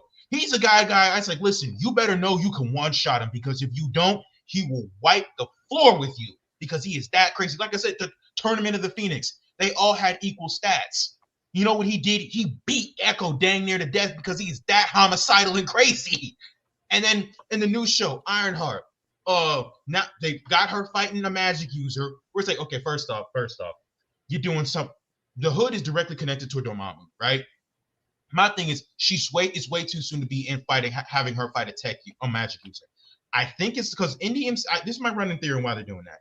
In the MCU, right? Kevin Feige confirmed that even more so than the comics, that magic and science are two sides of the same coin. So basically, it's the same thing, just different formats. Doctor Strange and Tony Stark are the same, doing the same stuff, just in different ways. You know what I mean? So my running theories is that they're gonna have Riri gonna be actually to verbalize this more so in the MCU, because Thor already said it briefly, like the whole, you call it, my people called it magic, you called it science. Yeah, just in my first Thor movie. Yeah. So it's like, I feel like they're just gonna do that again, and now it's like, okay, so we're not gonna do this with the two pinnacles of the society. So the mage, pinnacle mage, and a pinnacle scientist, you're not gonna do that with it. You're gonna do it with Ironheart, right? Riri Williams of all people. And along with that, Coogler effect, once I heard about Red Hood being in the show, I'm like, all right. I picked up the book, the saga of the Hood, saga of Parker Robbins. I'm like, all right, let's give me all I need to know. I read the book, awesome book. I'm interested in the character. Ryan Coogler already missed, because Anthony Ramos already confirmed what he's about. Anthony Ramos says, he's going to be a guy reaching out to the outcasts, packing them up together and saying, oh, you see, you didn't think we could do anything, but now look at us now. I read the book. He's a piece of crap. He ain't a crime lord because he's trying to get power. He's a crime. He's not a crime dude because, I don't know what else to do. He's a crime lord because he wants money. He could have stolen what he needed to take care of himself. No, he became one of the most feared crime lords, and he is evil. He got a pregnant girlfriend. You know what he does in his spare time besides robbing? He goes sees a prostitute. He accidentally, spoiler alert, he accidentally offed the cop by accident, right? What did he do? Beelined it to the prostitute. And then as time after like the Civil War event, right? He became like a head honcho of crime, right? He's got a better house for his family. He's spending more time with them, etc. I'm like, all right. So he changed his ways. Nope, cheating with a supervillain chick. I'm like, wow, you are a piece of crap. And now what are they doing? Oh, he's taking in the outcast. No, he shouldn't be. Oh, I forgot to add, Parker is a white dude. Anthony Ramos is a Latino. So like, so he's a tattooed up Latino gunslinger. Yay! Yeah. Yay for representation. Here's your representation, guys. Yeah, exactly. Here's your representation. Here it is, guys. We made it just for you. Here's your representation. Eat it up. Consume product to get excited for next product. So that's the issue with it. They take like these real good evil characters and they make them like tragic, heroes. It's so retarded. I mean, like with Agatha, right? But it misses. Agatha in the comic book, she's an evil bitch. But in the show, she's misunderstood and she's the fuck she is. She's evil. Yeah. And the cosmology, let's not talk about that either. Dude, they did that with Sauron. They did that with Sauron in Rings of Power. The same thing. No, they did not. Yes, they did. Bro, homie, Sloan, if it Sauron, the epitome of evil in Lord of the Rings, like evil personified. Mm-hmm. That's exactly what they did in Rings of Power. Was they gave him a tragic backstory to why he is the way he is, totally missing the point that he is he was literally created by one of the gods of the pantheon to be the personification of evil. That is his whole thing. And here you go, and you try and develop his character more. No, what you did was you ruined him. You ruined him. Also they kind of Galadriel was kind of in love with Sauron, even though she they made it so that they kind of have like this weird back and forth where will they won't they type of. Oh, thank you for bringing up Celeborn board. Thank you. That's the thing in the second season is that oh gosh, whoever, if you haven't seen the second season, don't bother. It's supposed to be that Sauron is Celebrimbor.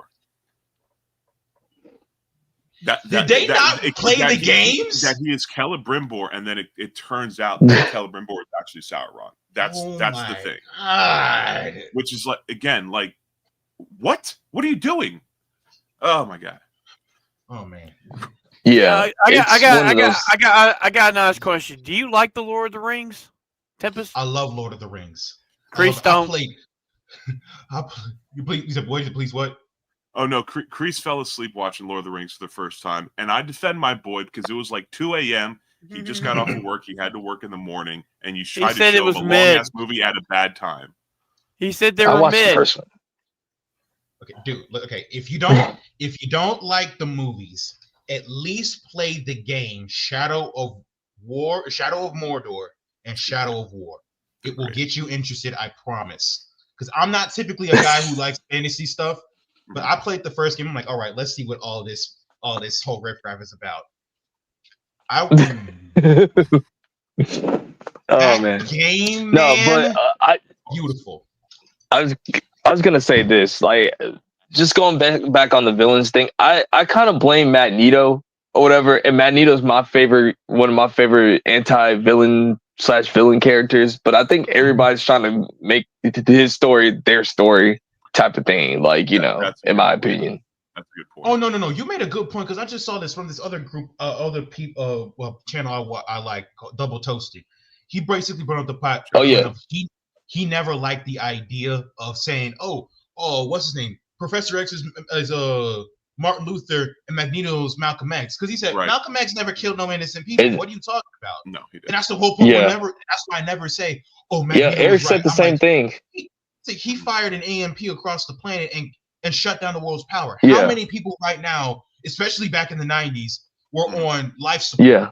How many of them were pro-mutant activists? And he just killed them. Malcolm X would do something like that.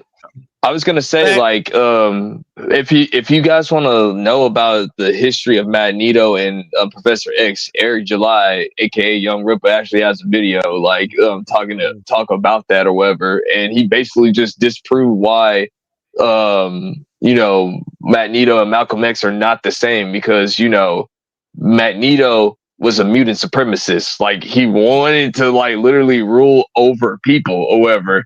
Malcolm X, if you just look in his history a little bit, he never wanted to be a ruler of over black people. He just saw that black people could do anything that they wanted to do. Like, that's totally different, people. Totally different, however. Well, also you gotta remember, Magneto was right. Magneto was right in X-Men 97. Everything he talked about came true. He was right. But I think this goes to the point that Kreese is making about like when the first trilogy of X-Men movies came out in the early 2000s, where you had Magneto, this almost anti-hero supervillain with this really tragic backstory. ever since then, when they introduce an evil character, an evil antagonist, they try to give him or her this tragic backstory so you can relate to them more. In X-Men 97, you're correct. Magneto was right in the things that he was saying. But his methods, not that you agree with him all the time, but like if somebody's right, you like right. Nope, he's right, man. Like, and this, it's all about methodology. It's all about methodology. Go ahead, Sloan. Yeah, but I was saying, I was agreeing with you. It's like, yes, exactly. He was right on his points, but the whole point, even in the show, they did make sure to reinforce Magnus. You can't do what you're doing. Can't do that. While you are right, that are a lot of them hunt this, that, the other. We should defend. Like I said, that's what I like about like how there's two opposite. Because what's his name? Professor Xavier is too lenient, right? And all that, and that's why stuff like the X and Magneto's too militant.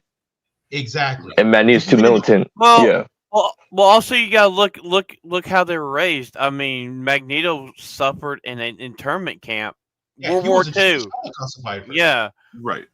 Yeah. And Xavier lived in a mansion. You know, but again, two different lives. This is showing extremes. This is showing extremes.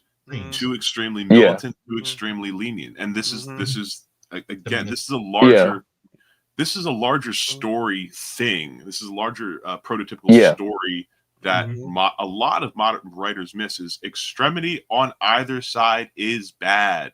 It's bad both ways. Claremont made it sure to say, like, listen, this is like, you know, my X-Men story is not about like social justice. It's about just ideas, basically. That's all it's about, or whatever. It's like, you know, I'm trying to tell a good story, and that's it, and everything. And that's why that's why in the Claremont era, and I don't know, Stallone, if I'm correct about this, like, you know, but they gave Magneto that backstory of him being from the Jewish Holocaust. Am I correct? Or whatever? Like, I don't know if I'm 100%.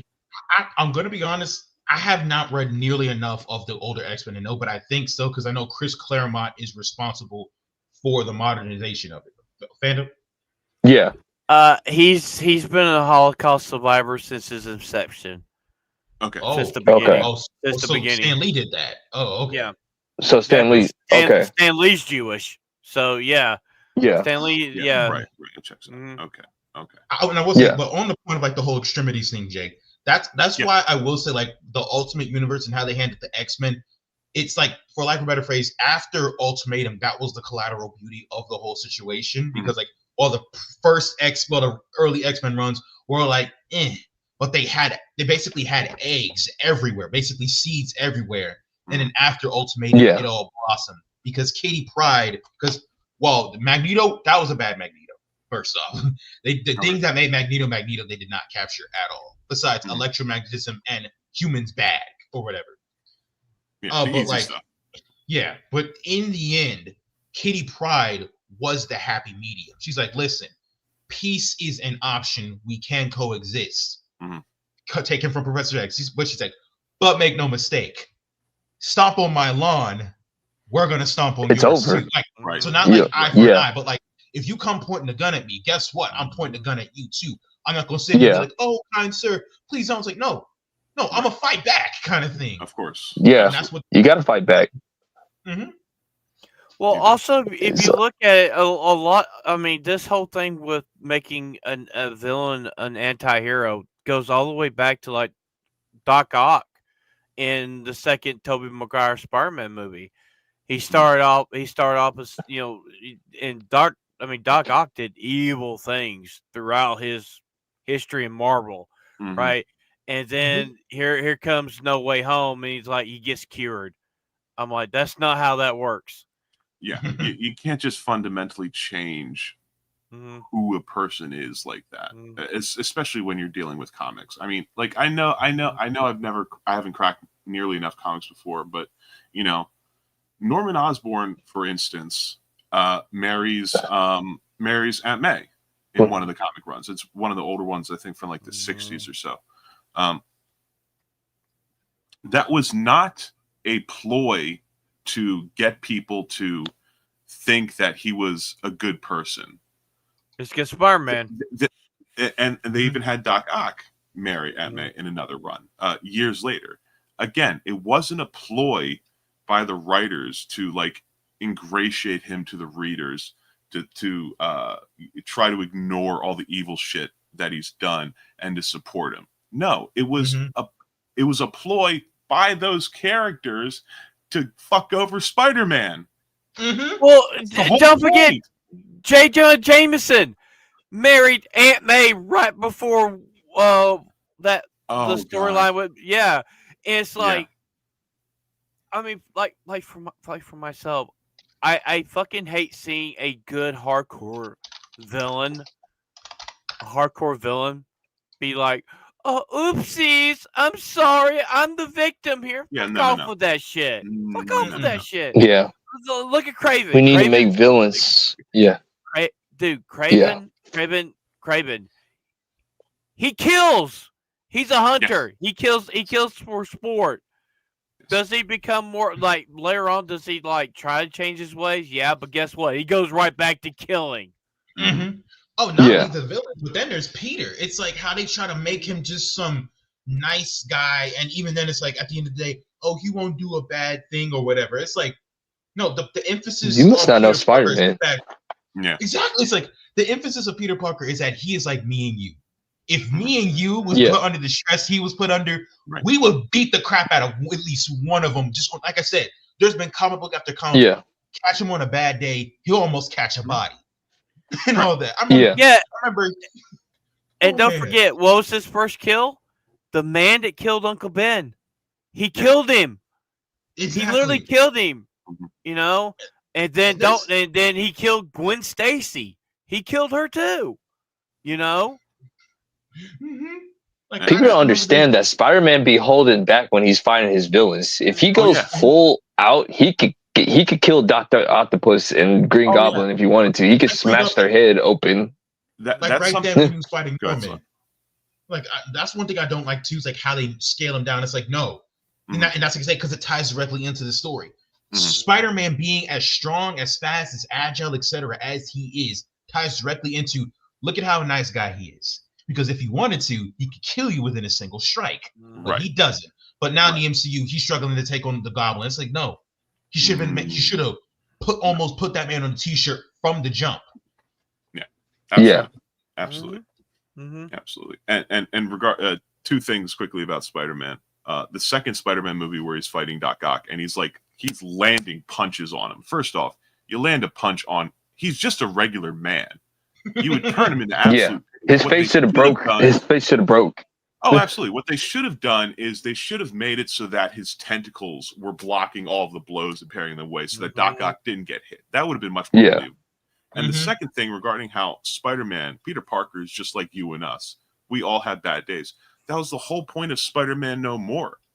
He threw his away. He's like, I can't do this anymore. I'm not perfect. Cut out this. These decisions that I'm being forced to make on a daily, weekly, whatever basis, I can't do this. I can't do this. And then there's days when, like I said, where I remember he was visiting Uncle Ben's grave. And I remember he was in the black and white suit.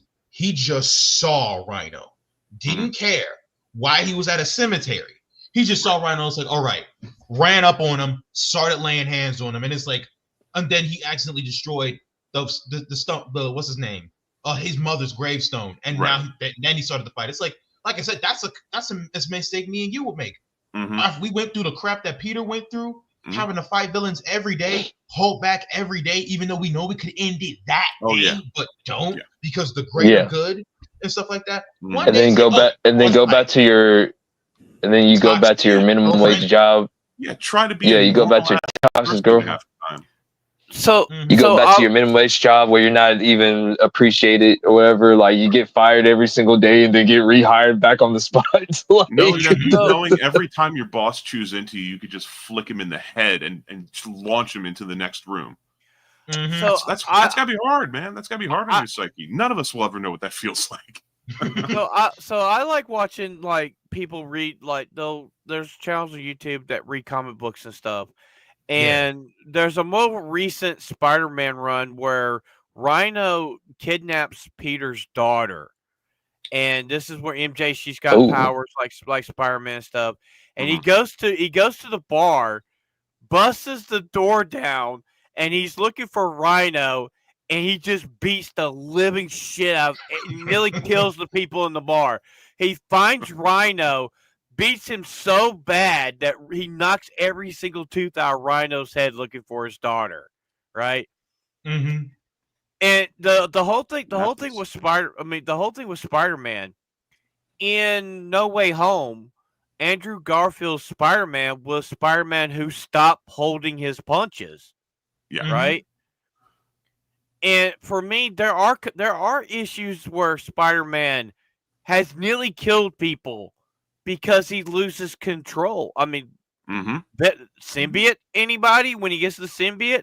How many people he nearly killed when he first got the Venom symbiote suit? I mean, come on. I mean, at the end of the day, before we move on, at the end of the day, stop making villains sympathetic. They're villains. They're supposed to be hated. Yes. Yes. If you want a bad guy who is sympathetic, that's why you create anti-heroes. That's what anti-heroes are. They're good people who do bad things. Or the Punisher. The Punisher is the big prototypical He's a good man who does bad things.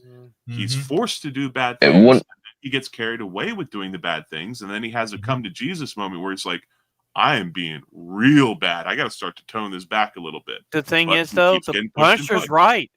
The Punisher's right, too. But again, that goes back to the argument about you could be right on all your points, but your methods are different. Your methods are. And one more thing. Can we just stop doing the race swaps and stop making minorities like evil villains, because you're just embarrassing stereotypes and you're just being racist. That's all it is. That is it. I think we can probably end on that note. So we have and again, fucking fantastic conversation regarding this. We just have a couple of small little pop culture things before the end of the show. So first off, F's in the chat, boys. The actor who played E Honda in the Street Fighter movie has passed away. I don't think we know exactly from what, but his family announced a couple of days ago that he passed away. Apparently he was a very beloved man. You can see here, just standing next to Raul Julia, God rest in peace, another person who has passed away some time ago.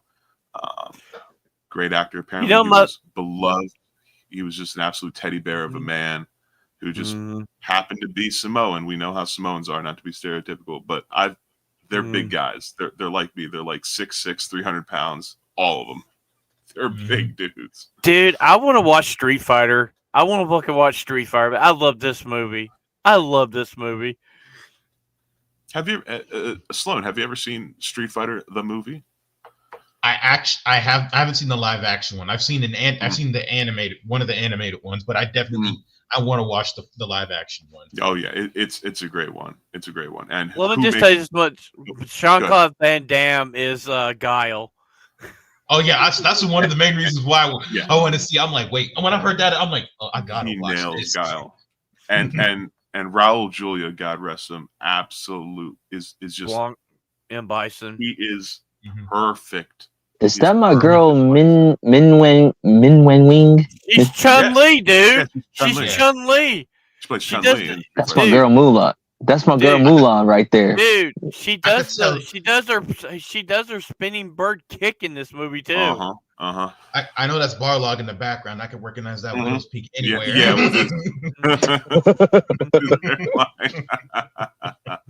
Yeah, that's my girl right there. Min, that's my girl, man. She still looks good for her age, bro. Like I met her like last year. She still like she a good 40, bro. Yes, Asian no raisin. You know what, Jake? One of the funniest ways I've ever heard that put. Holy shit, that's good. You know what we have to do? We have to find it and schedule a watch party in the homies Discord. Street Fighter, baby. Don't worry, I'm sure I can find it. One day this coming up week, man. Street Fighter. Let's go. Oh, absolutely. And as you guys know, there was I don't know if I never saw it, but apparently it was okay. The Mortal Kombat movie that came out a couple of years ago, the live action one. I know there were people that liked it a lot. The 2021? Yeah, that one. Yeah, it was alright. It was alright. It wasn't the worst thing. It's not as good as the original. It's not as good as the original, but it's good. Mm-hmm. The only thing that I give that movie over the original movie is the fight choreography and Kano. Other than that, like the original is superior or whatever. Kano was solid. Yeah. And funny thing about Kano is, he has an Australian accent because he's supposed to be from Australia. Yeah. That actor, when he got that role from his agent, he found out that the character was Australian. He's not. He's American, and so he showed up to the audition with an Australian accent, and then for the rest of his life was cast as an Australian character. That is hilarious. He did commercials and movies with a fake Australian accent. I got that Blu-ray too. It's hilarious. So speaking of, there are some teasers that are coming out for the sequel, Mortal Kombat 2, and one of the ones that came out very recently is going to be, we have Carl Urban as Johnny Cage, and I think that is a fantastic choice. I think Carl Urban would absolutely nail Johnny Cage. Dude, last night we were fan casting for characters in this movie last night. Mm-hmm. We were. Really? And it's like, yeah. I guess I missed that. Yeah. It's like Carl Urban as Johnny Cage. He might be a little too old for Johnny Cage at this point. But are they gonna have it so that Johnny Cage is kind of like in his 50s or 60s? He's married to oh God, Sonya. What's her name?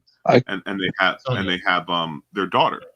Yeah. You think that'll be part of it? We don't know the time frame of we don't know how many years is passed since the first movie. Mm-hmm. Yeah, could be, but I'm okay with this. I mean, I like the more. I just didn't like the generic dude that came in that had the armor. That Cole or whatever. Yeah, I didn't like his character, but as long as we all know the curse for Mortal Kombat. The second movie's always god awful. I'm looking at you, Mortal Kombat 2. I'm looking at you. Annihilations. Dear God. I'm looking at you. Ooh. I'm looking at you. Banger soundtrack for Mortal Kombat. I'm gonna be honest. When it comes to Carl Urban as Johnny Cage, it's like I hope it is like in the sense of like he's older, because the thing is, for me, Carl Urban, he seems to like too cool to be Johnny, because Johnny's supposed to be the guy who's like, a douche. He's supposed to be cool, right? And the whole he's cheesy. Yeah, come on, cheesy. But Carl Urban plays actually. That's what. Dudes. He played Judge Dredd. That's why I keep on saying that to me, Ryan Reynolds would have made a good Johnny Cage, because that's how Ryan Reynolds and Johnny Cage act the same to me. Basically the same dude, especially with the dance in mid battle. My thing is, just think of the CGI of Kurt Urban doing the Nutcracker. Oh gosh, just doing the split and just. I remember I don't know his name, but he's a massive bodybuilder covered in tattoos. I forgot his name. You could probably pull it up on IMDb, but I'm the guy who's playing Shao Kahn. I'm excited to see that, how he does that, because the guy who's playing Shao Kahn, he looks exactly like him. The build, height, all of that. Who's playing Shao Kahn? Who's playing Shao Kahn? I'm looking it up right now. Shao, I got you. Yeah, we were talking about that last night. It's so I was saying, if you really want to get somebody to play Shao Kahn, I can see Dwayne Johnson being Shao Kahn with the build and everything. But the problem is he wouldn't wear the mask. He wouldn't wear the mask at all. This guy looks like a fucking monster. Yeah, Martin shit. Ford, is that his name? Yeah, Martin Ford. My God, look at Just look at this guy. Whoa! Look at this absolute mountain. Oh, that's perfect casting. That's perfect casting. Yeah, that's Shao Kahn. Look at this guy. The dude's voice is deep as heck. Like, he played a gateway, a demon from the gateway to hell on what's his name, Sandman. So I'm like, when I heard, I'm like, jeez, this man playing.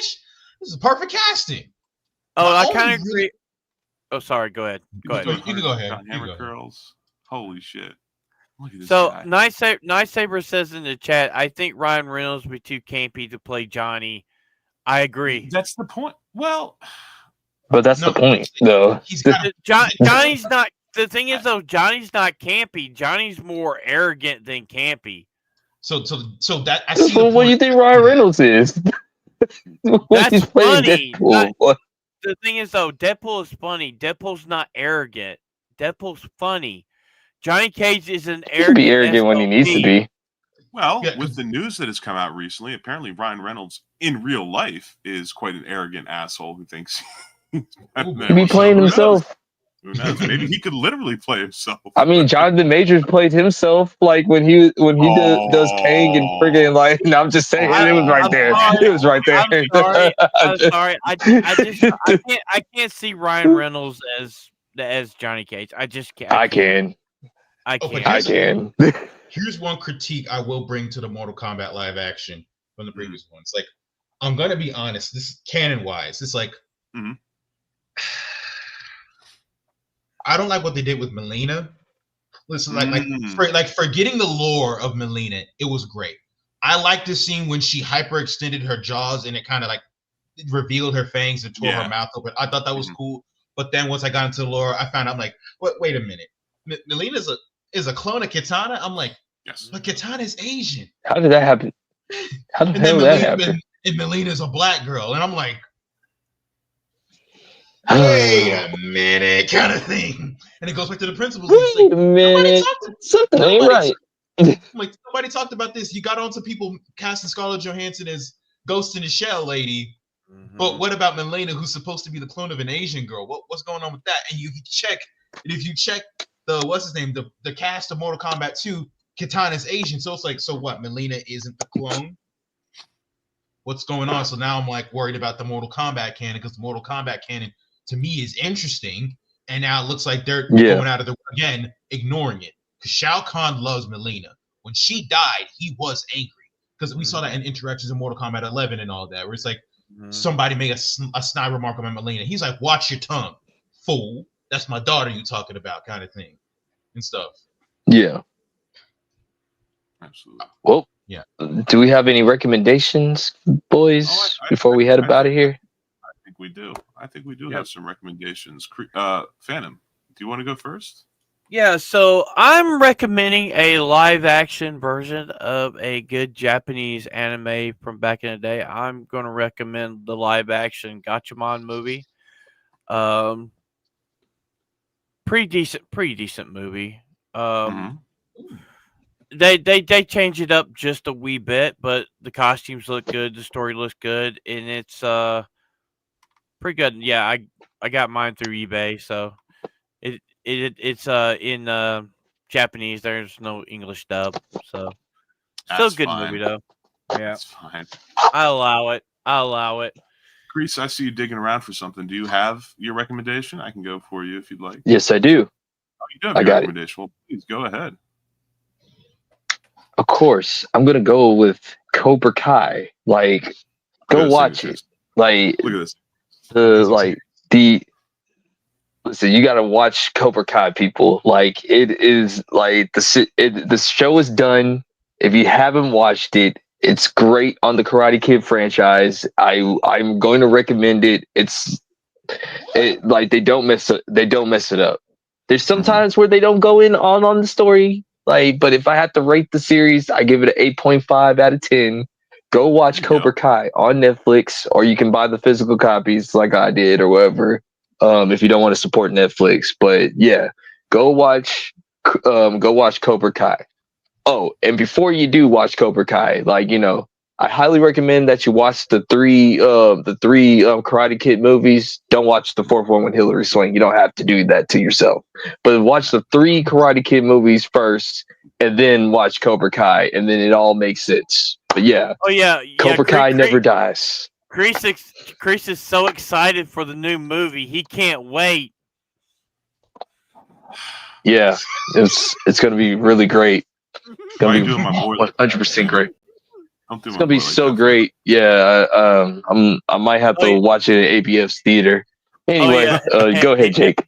Hey, Jake. Before we leave, can you pull up Sophie's tweet from Saturday night for Chris?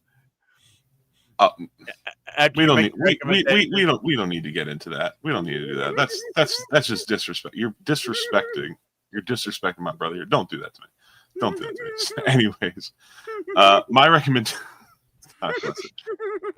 recommendation for this week, Sloan reminded me of it, and I spoke about it just for a moment when we were speaking about music. Daft Punk did indeed announce that they were breaking up relatively recently, that they're done. They've had a very good run of like nearly 30 years. And so the specific album that I'm going to recommend is I am going to recommend Discovery. 2001's Discovery. There are some absolute bangers on this album. And if you guys don't know what I'm talking about, I'm going to share the Japanese cover of this release. And maybe this might ring a few bells. Beautiful. Just come on Tsunami all the time, man. Dude. Absolute cinema. It is absolute cinema. Absolute cinema. So, and Chris, you know something cool? The guy that designed and draw the original anime for this movie is the guy that did Space Battleship Yamato. It's the same guy that did. Nice. He did both the series and this movie. Oh, cool. I see. So everybody out there, check out Daft Punk, their 2001 album Discovery. You can look up every single song on that album has a music video. You can go online. You can find lists of the order in which you should watch them in to tell the story. It's a banger. One of the best EDM albums. Yeah, they have a DVD as well, so it could be all one movie. Yes, there is. So, Mr. Sloan Tempest, you don't have to have a recommendation. If you do, that'd be great. You can show it. But otherwise, if you have, what are you doing? What are you up to? Got anything you want to shout out? Anything you want to talk about? Oh yes, mention to the people. Yes, I actually do have a recommendation, since I know you're a music guy, and we all just did start out talking about Kendrick Lamar. Mm-hmm. There's this one comic I think you'll probably like. It's called Bobby Digital and the Pit of Snakes. It's a book about mentality, like ego, super ego, and stuff, written by RZA himself and all that. Ooh, Prince RZA. Yeah. And it's his persona, and it's a story using his persona, Bobby Digital. Dude. And it has an album, and he has an album that goes along with your story that you listen to. Of course he does. Oh my goodness. So, shout out to the RZA, shout out to Prince Hakeem, Prince Soleil, Bobby Digital. The man himself. My goodness. So Tempest, thank you so much for coming on the show. I had a blast talking. I know we all had a blast talking. Let's do some quick outros. Yourself, good sir. Anything you want to shout out, anything that you want to tell the homies about, anything that you're working on coming up, and where can the people find you? Well, you can find me on Instagram and YouTube. I'm most active on my Instagram. Shout out to the Black Nerd Podcast for helping me be better at this stuff, and just in general having me. Thank you. Shout out to you guys for having me on. Thanks for coming on. And probably by the end of this month, I'll probably have my Kickstarter up for my my science fantasy comic called Magic is Science. Basically, basically, a little brief synopsis of that story. Basically, think Harry Potter, but mixed with Full Metal Alchemist. So no magic, it's just science it's just science stuff and all that. Okay. Hey, when you put that out, give us the link. Yeah, we'll have you. We'll shout it out, man. Shout it out. Yeah. We'll shout it out. We'll shout it out, and like if you want, if we'll talk or whatever, and we probably get you back on here or something, and you can promote your book or something. Like we'll talk. We'll get back with you on that. But yeah, man, definitely. Yeah, definitely. Thank you guys for having me. Thank you so much. I had a blast here. Oh, and we did too. Thank you so very much for coming on. And like Chris said, we'd love to have you on again, especially when your Kickstarter starts or your book gets or your when your Kickstarter begins or your book comes out. If you want to like do the rounds on podcasts and announce it, we'd love to have you back. Absolutely. Absolutely. I'd love to be. I'd love to come back to this. Absolutely. All right, guys. So, Phantom, you have anything else that you want to say other than show out for the homies? Join our Discord. We do watch parties, do all kinds of stuff. Plenty of stuff falls off of trucks. We watched the Super Bowl just this past Sunday. That was wonderful. Follow us on Twitter and X, or Twitter/X. Again, shouting out all the stuff we're doing. And recently, we have ourselves a Facebook page that Phantom is running himself. If you're on Facebook, if you're into that kind of thing, go ahead and follow. But otherwise, Kreese, anything that you want to shout out? Anything that you've been doing or will be doing coming up? Well, I don't get my chance yet. Your last, Phantom. Just wait. Oh, host the show. My bad. Yeah. So definitely, I might be on a podcast tomorrow with the Kings of Pop Culture. I don't know if they're going to be doing some stuff tomorrow, but check that out.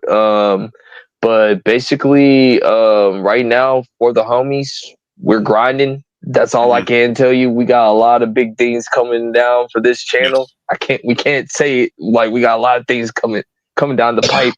But other than that, yeah, for the homies next week or whatever, and KSW this Saturday, Killing Shit Saturdays with anime.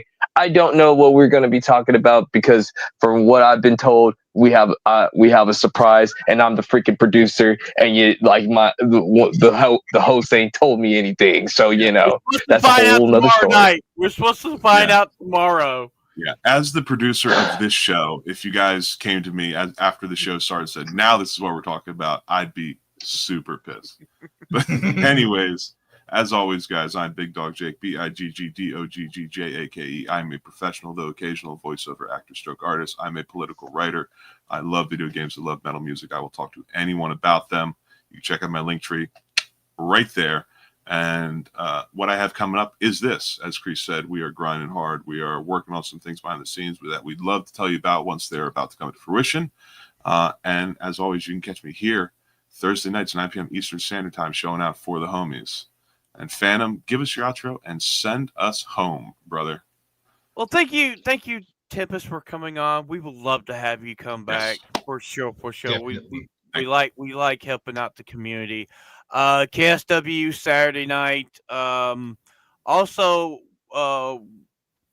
we might be doing some gaming this weekend, but we're not going to be streaming it. Also, I got some videos I'm working on. I'm trying to do a little research into the Sony hack. I was up on ABF's off the hip last night. We watched the Sony State of Play. I got a video. I'm working on that. I'll be here next week. You guys you'll be seeing me in either the GCA or the homies. I'm always in everybody's chats. Once again, Tempest, thank you for coming in. You got a lot of people in the chat tonight sub to you. And thank you guys, thank you so much. Oh, you're so good. Also, thank you guys. We definitely got some big stuff coming in and coming on, and God, that's gonna get clipped.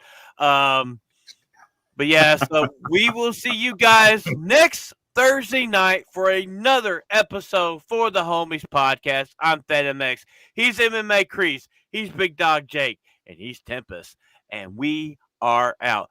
Like the stream, nerd. We talking about the life we know. Laughs and vibes, the good times flow. Homies gather, let the stories grow. Screaming loud, let the wisdom show. Late nights, we ain't slowing down. Mic in hand, we own this town. From the heart, every word profound. For the homies, let that love resound. Tune in, man, it's time to roll. Jokes and tales for the show, for the homies will break the mold. Keep it real, let the truth unfold.